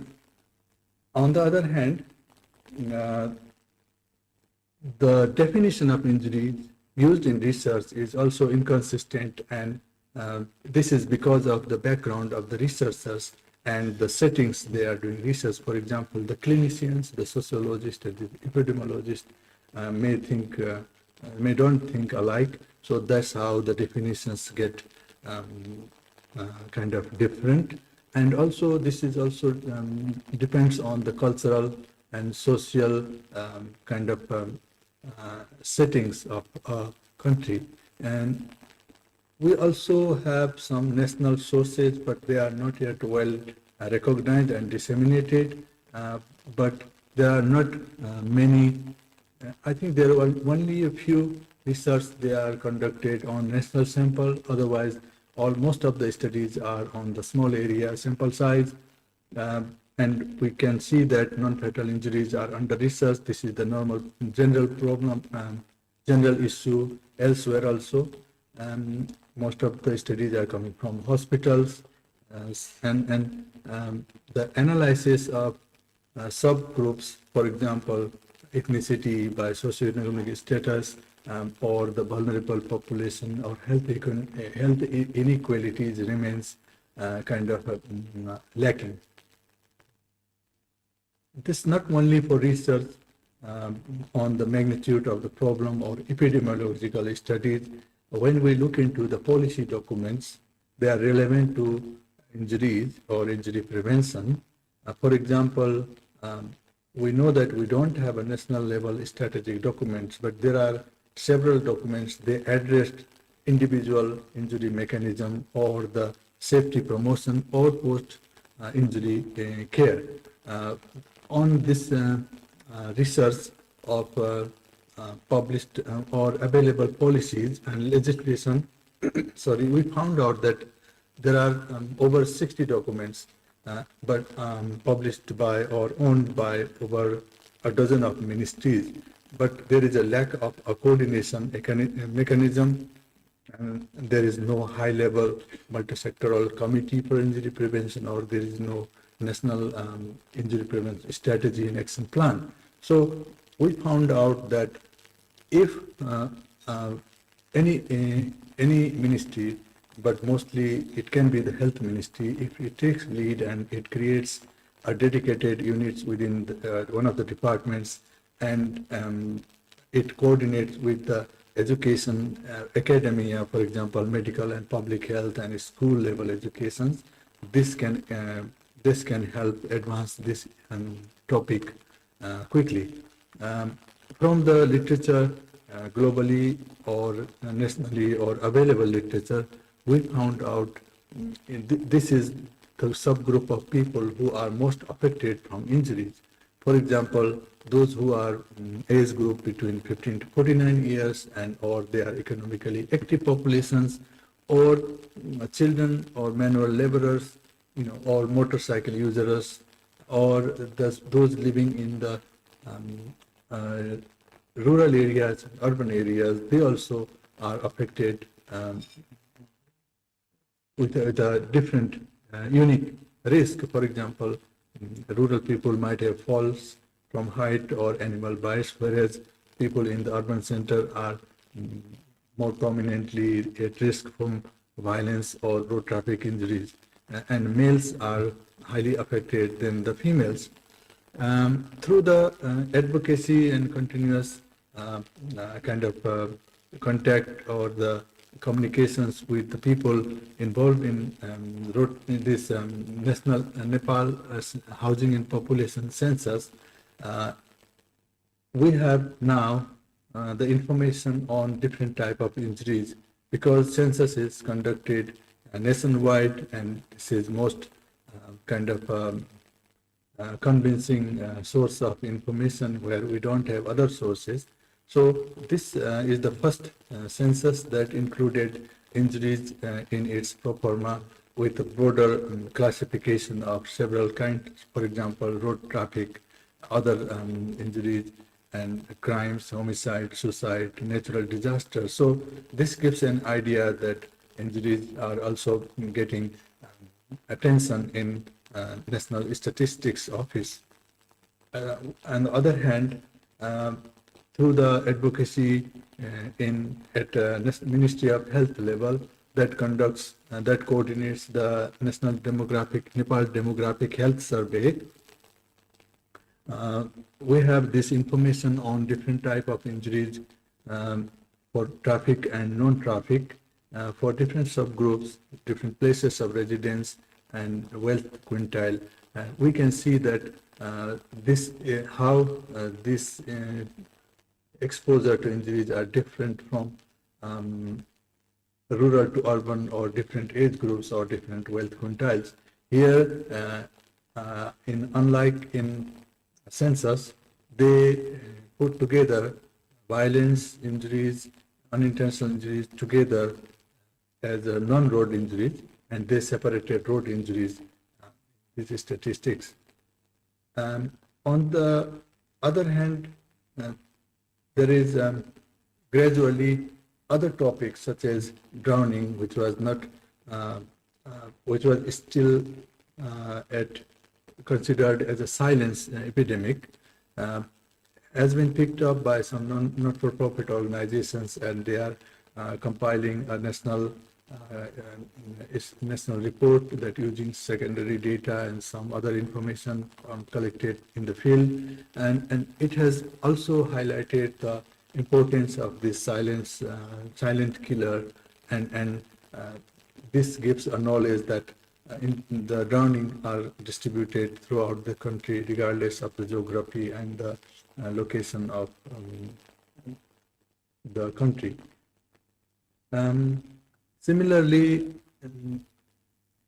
the university, Tribhuvan University, has recently conducted a nationwide study involving some primary, some quantitative information, as well as discussion with key stakeholders based in the ministries and other local municipalities and elected representatives, found out that these stakeholders recognize, or they are aware about different type of injuries, and they are also aware about the key challenges which they have listed in their conversations, and they also they also informed us that there is a lack of coordination, lack of recognition, lack of legal framework and institutional framework, And some also even express that the injury prevention is beyond the mandate of the Ministry of Health, because it has also non-health kind of issues, non-health topics. But they have given us very nice recommendations, and if these recommendations are implemented, we can have a national strategic document, which is also thankfully is in draft format. Hopefully we will be taking this forward, and they have nicely categorized all these recommendations for primary prevention, for institutional mechanism, and for post-injury or secondary prevention, for example, in terms of establishing trauma care and first response capacity, and also with the education in a formal education setting, for example, school curriculum and the higher education medical curriculum, as I presented in previous slides, where the WHO Southeast Asia region has prepared a handbook for undergraduate medical curriculum, but this implementation is to be followed up. So in summary, what I can say that we can introduce this topic of that is not very well recognized topic of research for our interest to any situation, but we need to follow some of these steps in which we are carefully identifying, we carefully identify the most appropriate agency or the person to speak, and then we go to them and speak and introduce the topic. When we get the time, we pitch our current research, basically, because that's the main gateway where we introduce our research. But this will give us another opportunity to put the injuries in a broader perspective and provide them a broader overview where this particular injury sits. So that's where we start a conversation, and then we keep them in contact to keep them informed about our research. When you go to dissemination of the finding, or when we invite them, that further generates the interest, and by conveying the findings and knowledge, disseminating the knowledge, that also gives an opportunity to us to emphasize our recommendations so that we get their support to introduce new concept that in the direction of prevention or further research. But at this point, we need to be prepared to have enough follow-up and provide support to them. If we keep repeating this cycle, we are continuously advancing injury research in any situation.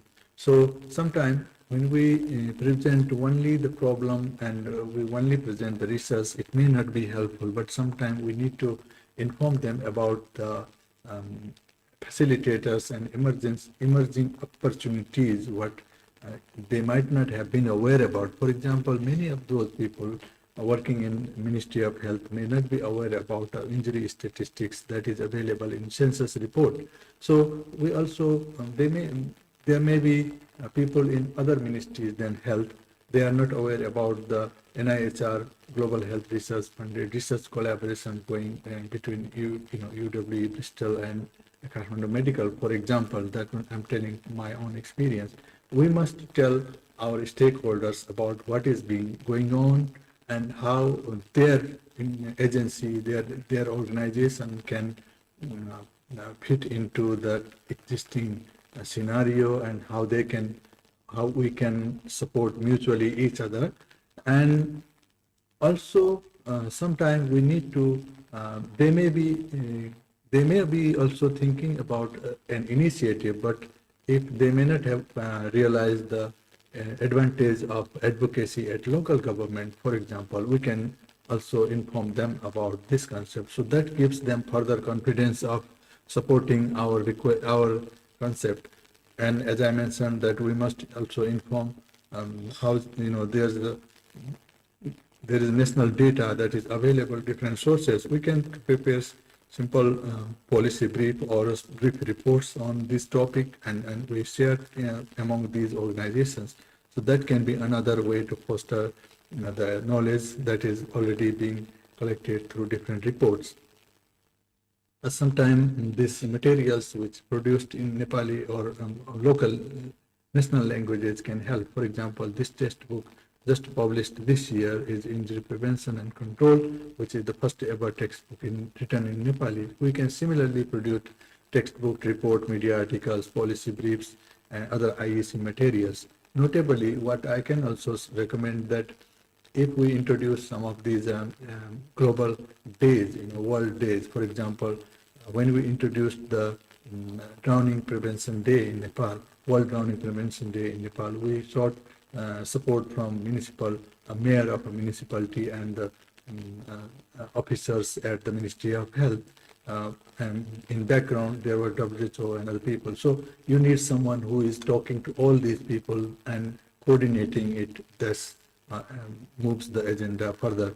So this is my take-home message, which I think will be applicable to any low-income country setting, and where the injuries are not well recognized as a public health problem. If we follow these simple steps of finding right person or agencies to present our research concept, and then keep them informed about our progress, and we keep seeking their support, even if they are not able to provide. That just keeps us in a close contact, and hold a dissemination event, and that most appropriate way. Sometimes it can be done at national level, but sometimes we must do it at grassroots level, where we collect information so that people know what happened to their data they provided to the researchers long time ago. And then at some point we must be prepared to provide technical support. For example, when we ask them or recommend them to do a national strategy on burn prevention, we must be prepared to give them a draft of burn prevention policy or burn prevention strategy so that they can finalize it on it. So these are the simple steps. At my personal opinion, personal experience, sometime you must be prepared to to prepare a draft of a speech or presentation for the officers presenting in regional form or their departmental report. It will build your trust, and you will also get a chance to advance this agenda within the national and international platforms. Thank you very much. I will be happy to answer any questions and queries. I would like to thank the organizers for having me here again. Thank you very much. So thank you very much, Dr. Puspa Rajpans, that have shared with us the interesting experience and presentation. So I think the experience in Nepal, I think it's almost similar with Indonesia. Yeah. In our setting, also the most common fatality case is the transport injury.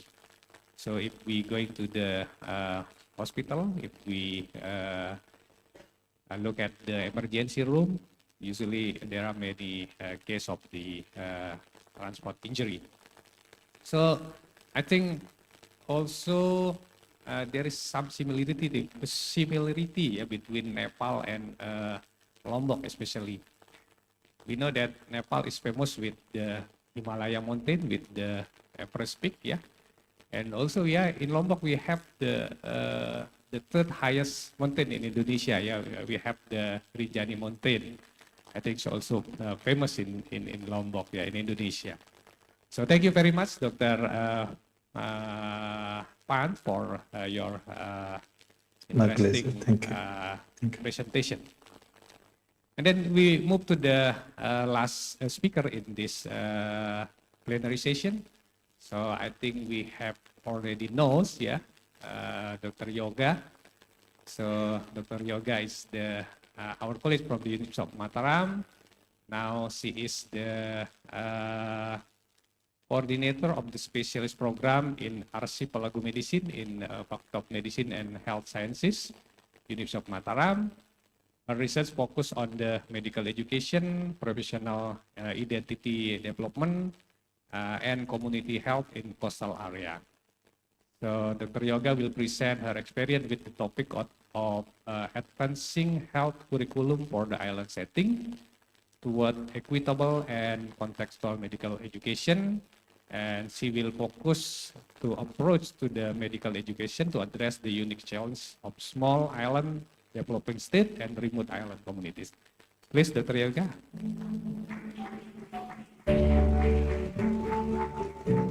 Thank you very much, Prof. Hamsu. Assalamualaikum warahmatullahi wabarakatuh. Good morning, everyone. Dear distinguished speakers and also guests and all attendees. I'm truly honored to be here, to be given the opportunity to share with you about this material that is advancing health curriculum for island settings toward equitable and contextual medical education. Actually, I will share about our journey in Faculty of Medicine and Health Science in Universitas Mataram, that we have implement curriculum that hopefully we can strengthen the graduates to more aware about the challenges in the small island communities. Next slide, please. Yeah, from this picture shows that it is a mother that being assisted by a midwife who had to deliver a baby on a boat on the way to the hospital. And it may, just one example, but it may represent our condition in our small island communities, that the geographical condition magnifies the vulnerability of our communities. Next. We know that in Indonesia, the distribution of the doctors and also health professionals remain unequal, and the quantities also haven't enough. Yeah, Indonesia's worker density is only 3.84, and that is below WHO benchmark, and uneven specialist distribution across district. And in the remote area or rural area, there are high turnover and migration of the workforce. Health workers are hard to attract. Yeah, we know that maybe it is hard to attract the doctors or specialists to give health services in rural or remote area, and of course in the small island. And from the research in Maluku, we know that the long travel time strongly predicts lower hospital utilization. So when there is a geographical barrier, so it may cause the utilization of healthcare facilities is low. Next, please. And small island also face the epidemiological triple burden of disease. And the first is the persistence of infectious disease, the second is the rising of chronic illnesses, and the third is the occupational injuries like fishermen and our traditional divers. Yeah, they have faced these all burden disease. Next. Yeah, they also face the food, nutrition, or water security challenges that we know that not all of small islands have a source of fresh water, and they have to buy the water. Yeah, and it is the limited fresh water resources and poor sanitation contribute to significantly enteric infection and also another infectious disease.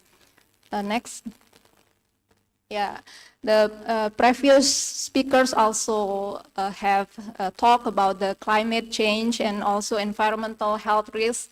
The disaster could damage the health infrastructure and another infrastructure, and also it may make the shift of disease vector.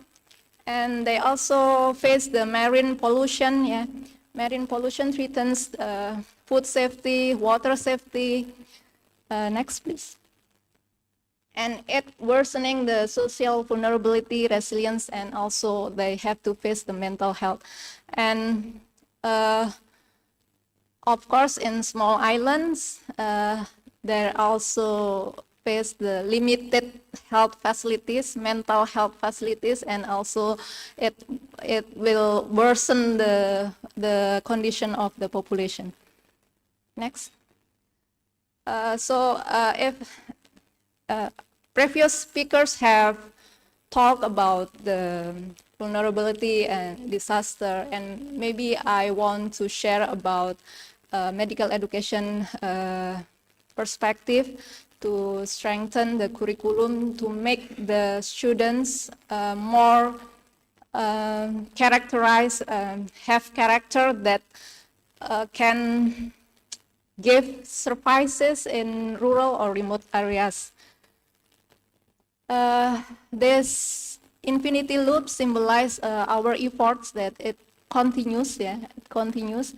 From the curriculum contextualization and community engagement, we try to make our students not only learn about diseases, but also learn about the context of the disease.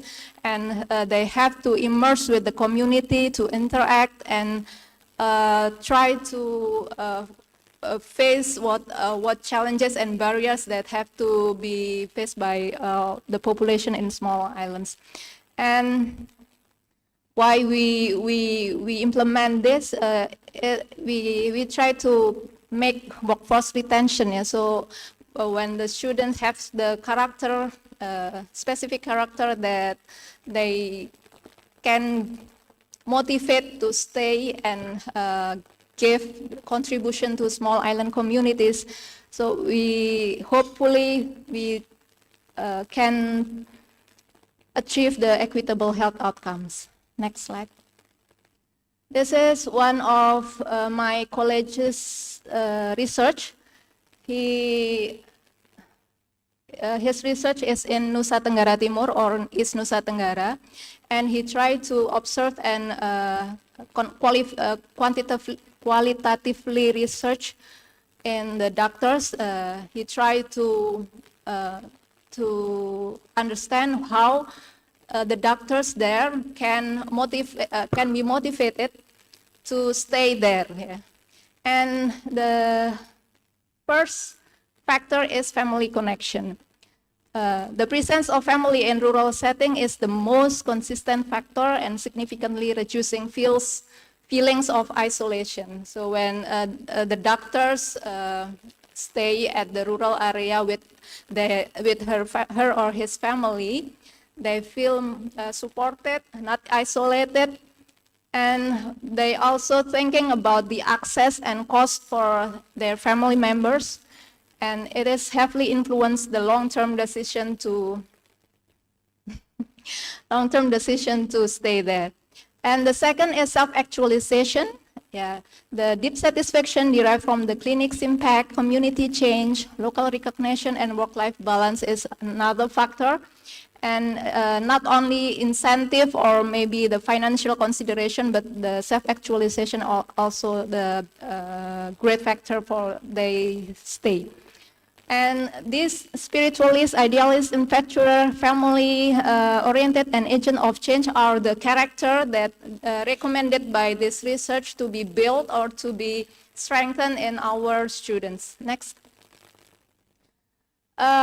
These are the learning strategies of archipelago medicine that we have implemented. There are contextual, community-based learning, experiential and problem-based learning, interprofessional, not only interprofessional, but also intersectoral, preparedness training, humanistic and resilience-oriented learning. Also, the important thing is role modeling, because when the doctor or the students see the doctors who really give the services in rural, so they can see the I also can do the service there. Yeah. Next. Yeah. I will introduce our flagship curriculum or unique curriculum in our faculty, that is Archipelago Medicine. Next. we have 10 study programs next. And we try to strengthen the emergency and disaster medicine, marine-based molecular biology, and also community health. Next. Each of study program have one theme, one focus in archipelago medicine. Next. Next. Okay, I will introduce our specialist program, that is maritime medicine. Next, our program is the first in Indonesia. It has 3 fields of competence, that is diving and hyperbaric medicine, ports and coastal health, maritime and water transportation health, and I hope they can make and play a role in strengthening coastal and island health system. I'm sorry for the time. I think we have implemented the curriculum since the 2013, and we have next.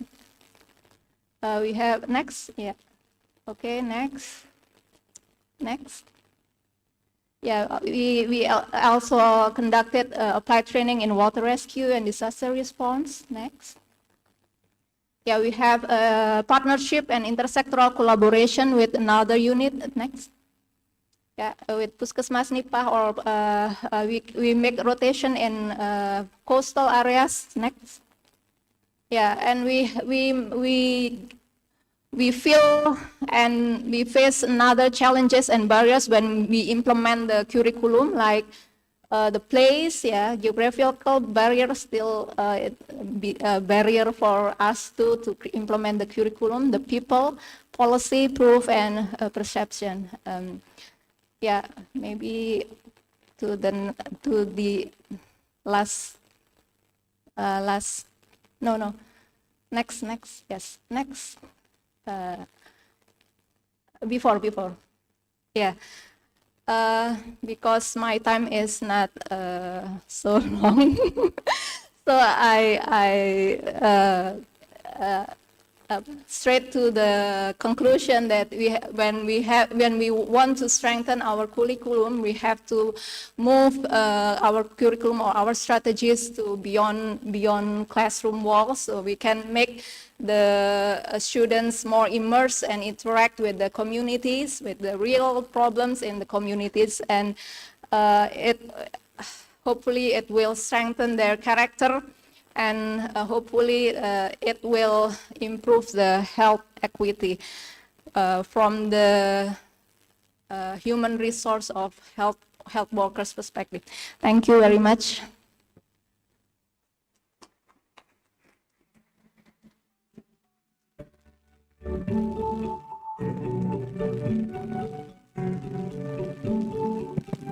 Thank you, Dr. Yoga, for your nice presentation. Some of the notes that we can learn from Dr. Yoga presentation is the curriculum for the specific purpose is mandate, for the small island and remote island communities should be fit with the curriculum to fulfill the health equality. And University of Mataram has a specific program for the maritime and small island curriculum.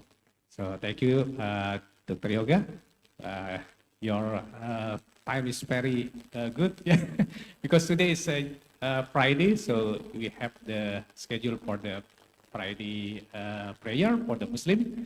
So, but we have, I think, 10-minute panel discussion.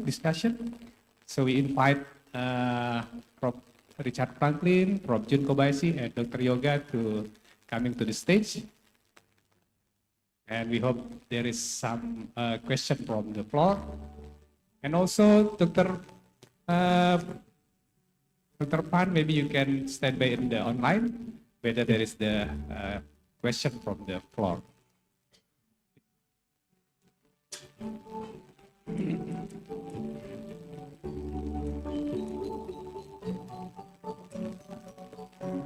Okay, thank you, Prof. Jun, Prof. Richard, and Dr. Yoga, and also Dr. Pan.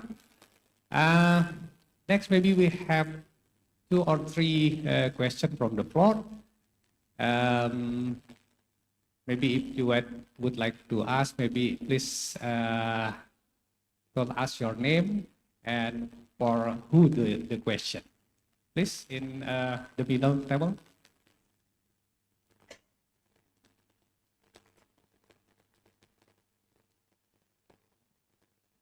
Thank you for the time. I'm introduce myself. I am Dr. Resna from Magister of Public Health in Mataram University. And I'm also clinical pathologist and hematologist too. Hajime Masite, Prof. Obayashi. That's right in my pronunciation. Hajime Masite, once again. And nice to meet you again, Prof. Franklin, in this afternoon. I want to ask two questions. First, for Professor Obayashi. As we all know that in the Japan country has great experience in the earthquake in this world maybe. Because of the frequency of earthquake in the Japan, right? It's right, yes. And how the smart strategy or a smart, fast, and suitable strategy for overcome the disaster, example earthquake in the archipelago country like our country and like our island too, and in the non-archipelago country. As I give information that we have any beach and any mountain, Rinjani mountain in here. What strategy, what smart, suitable, and fast strategy to overcome the disaster in our island? And in the second question to Prof. Franklin, in your country, in Australia, which kind of disaster if still challenging to overcome in your country? Maybe you can give me some experience in that disaster. Thank you. Yeah, thank you, Dr. Skiana. Maybe we directly answer the question. Okay, please. Thank you very much. So very important questions. We close relationship with the U.S. side because I come from Okinawa, U.S. military who occupied our island, and also I frequently visit Guam and Hawaii. You know, as compared with the U.S. and Japan, different strategy. U.S. very strong is a top-down approach, using military and also CDC issue. But Japan also we have top-down system, but we are more promoted to bottom-up approach. However, it depends on local government. This is successful bottom-up approach is a different outcome. So that's why we try to strengthen capacity at the bottom-up approach, and also how involving in the community people. Some speaker in the Mataram side is excellent in the reporting. So probably this is the key. I come from small island. So if top-down approach, very far, is 600 kilometers from the Tokyo side. During COVID-19 pandemic, is a rescue from mainland in Japan, stop it immediately. They announced it. This is depend on effort of the local government. So in the disaster issue, preparedness most important. So now as we recognize strengthening capacity is the bottom-up approach more. The answer? Okay. Okay. Next, we continue. Professor Chang. Thank you very much for that. I will also add that I think the bottom-up approach is a good way to go. We're on a little island as well in Australia, but I am about 2,000 kilometres away from where the capital city is. So I think going to your question about what do we need to do, we still need to work with communities to make them more resilient. We are now being impacted by multiple disasters in either close proximity or together. So we recently had a cyclone event and a heat wave at the same time, and the power went down. So we're now thinking through those challenges. The mental health issues is significant, particularly post-disasters, and that goes into the resilience of the community. And so one of the things that we're working on is how do you make a community more mentally resilient as part of it so that they can recover faster post a disaster. So I don't think we've got all the answers yet, and there's lots of work to go, but I do think this cascading disasters or multiple seasons of disaster. I mean, once upon a time, you would only get a cyclone every decade or even 20 years. We're now seeing them come through every 5 years, and the communities and people there are really struggling, and lots of people are then leaving the communities as well, which makes them less resilient. So I think these are multiple challenges that we go through as we think about the infrastructure, but particularly the people and their resilience and the community resilience. Yeah, thank you, Prof. Richard. So I think the experience from Japan and Australia is very important for us, yeah, to deal with the disaster that may be faced in the future. So maybe we have one more question, yeah. If there are any question, okay, please. Maybe directly to the question, yeah. Yeah, please tell us your name and the question for who. Thank you. Assalamualaikum warahmatullahi wabarakatuh. My name is Erika. I am public health master student. I want to ask my question for Mr. Jun Kobayashi. But first, may I ask my question in Bahasa? I just afraid that if I ask my question in English, I can express it clearly. Yeah. Mungkin pertanyaan saya mirip dengan pertanyaan Dr. Resna terkait dengan bagaimana meningkatkan peningkatan strategi untuk bencana ya. Mungkin kita tahu kalau Indonesia dan Jepang itu sumber dayanya sangat berbeda. Menurut pengalaman Bapak Kobayashi, strategi apa yang paling efektif untuk diaplikasikan di wilayah seperti Indonesia, yang antara satu daerah dan satu daerah lainnya itu sumber dayanya sangat berbeda, kebijakannya juga berbeda. Dan pertanyaan kedua, karena saya bekerja di puskesmas, menurut Bapak Kobayashi, apa yang bisa diaplikasikan di fasilitas kesehatan primer untuk persiapan penanggulangan bencana. Terima kasih. Assalamualaikum warahmatullahi wabarakatuh.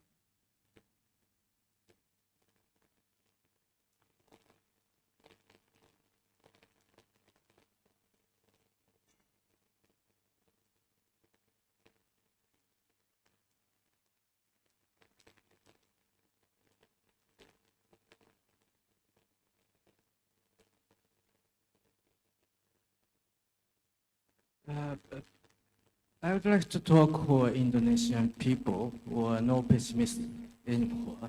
Is that Indonesia is one of advanced country and develop policy and strategy for disaster management. Even in Japan, who are many cooperate research with Indonesia, but we many investment to for hazard issues. Like early warning system were developed in the Japan Institute International Cooperation Agency. It did long time. It worked with the Indonesian government. It already established good early warning system in the not only Indonesia, in the Philippines or somewhere. So now in the good timing, it already presented to health system, educational system, very few research, and one more important issue for vulnerable populations is unfortunately increasing. Or fortunately, we success for high is a life expectancy. So how, don't forget not only children, how rescue for elderly people. So this is the role of our health and welfare sector, I think. Thank you, Sensei. I hope that the question has been answered very clearly with Dr. Professor Jun Kobayashi. So because the time is up and we should continue to the Friday prayer, so I would like to deliver the, let's say, what we call it, conclusion or maybe some note, yeah? So we should deal with the disaster, yeah, because we are in the fire of ring, And disaster could be the natural and also non-natural disaster. And we need the preparedness system or disaster warning system, including with the development of the curriculum and policy. So we hope from this plenary session, we can get some experience and learning from some expert, and then we can implement it in our daily practice. So yeah, we can we can handle the disaster with good management, and we can reduce the victims, and also maybe we need some policy that as our umbrella to manage the problem. So thank you very much for all speakers, Prof. Jun Kobayashi, Prof. Richard Franklin, Dr. Yoga, and also Dr. Puspa Dr. Puspa, sorry. Yeah, and please give a big applause for all the speakers. Thank you very much, and I give the stage to the committee. Thank you very much. Assalamualaikum warahmatullahi wabarakatuh. Thank you to all the speakers and the moderator for an insightful discussion on equity, safety, and resilience in healthcare. To conclude this panel session, we would like to present a token of appreciation to our distinguished speakers in recognition of your valuable contribution to GHI 2025. The plaque will be presented by our moderator, Professor Dr. Hamsul Kadrian. Please give a warm round of applause.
Ladies and gentlemen, we would like to express our sincere gratitude to all distinguished guests, speakers, and participants for being part of today's event.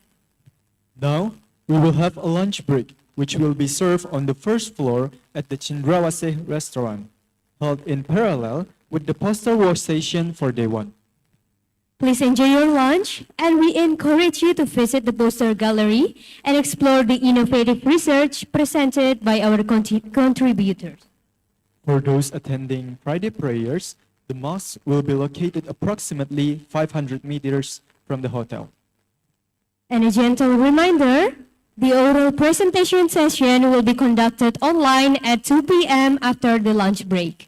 So please ensure that you are aware of your assigned room and presentation schedule. Thank you, and see you soon on the second day of the 4th International Conference on Global Health and Innovation 2025.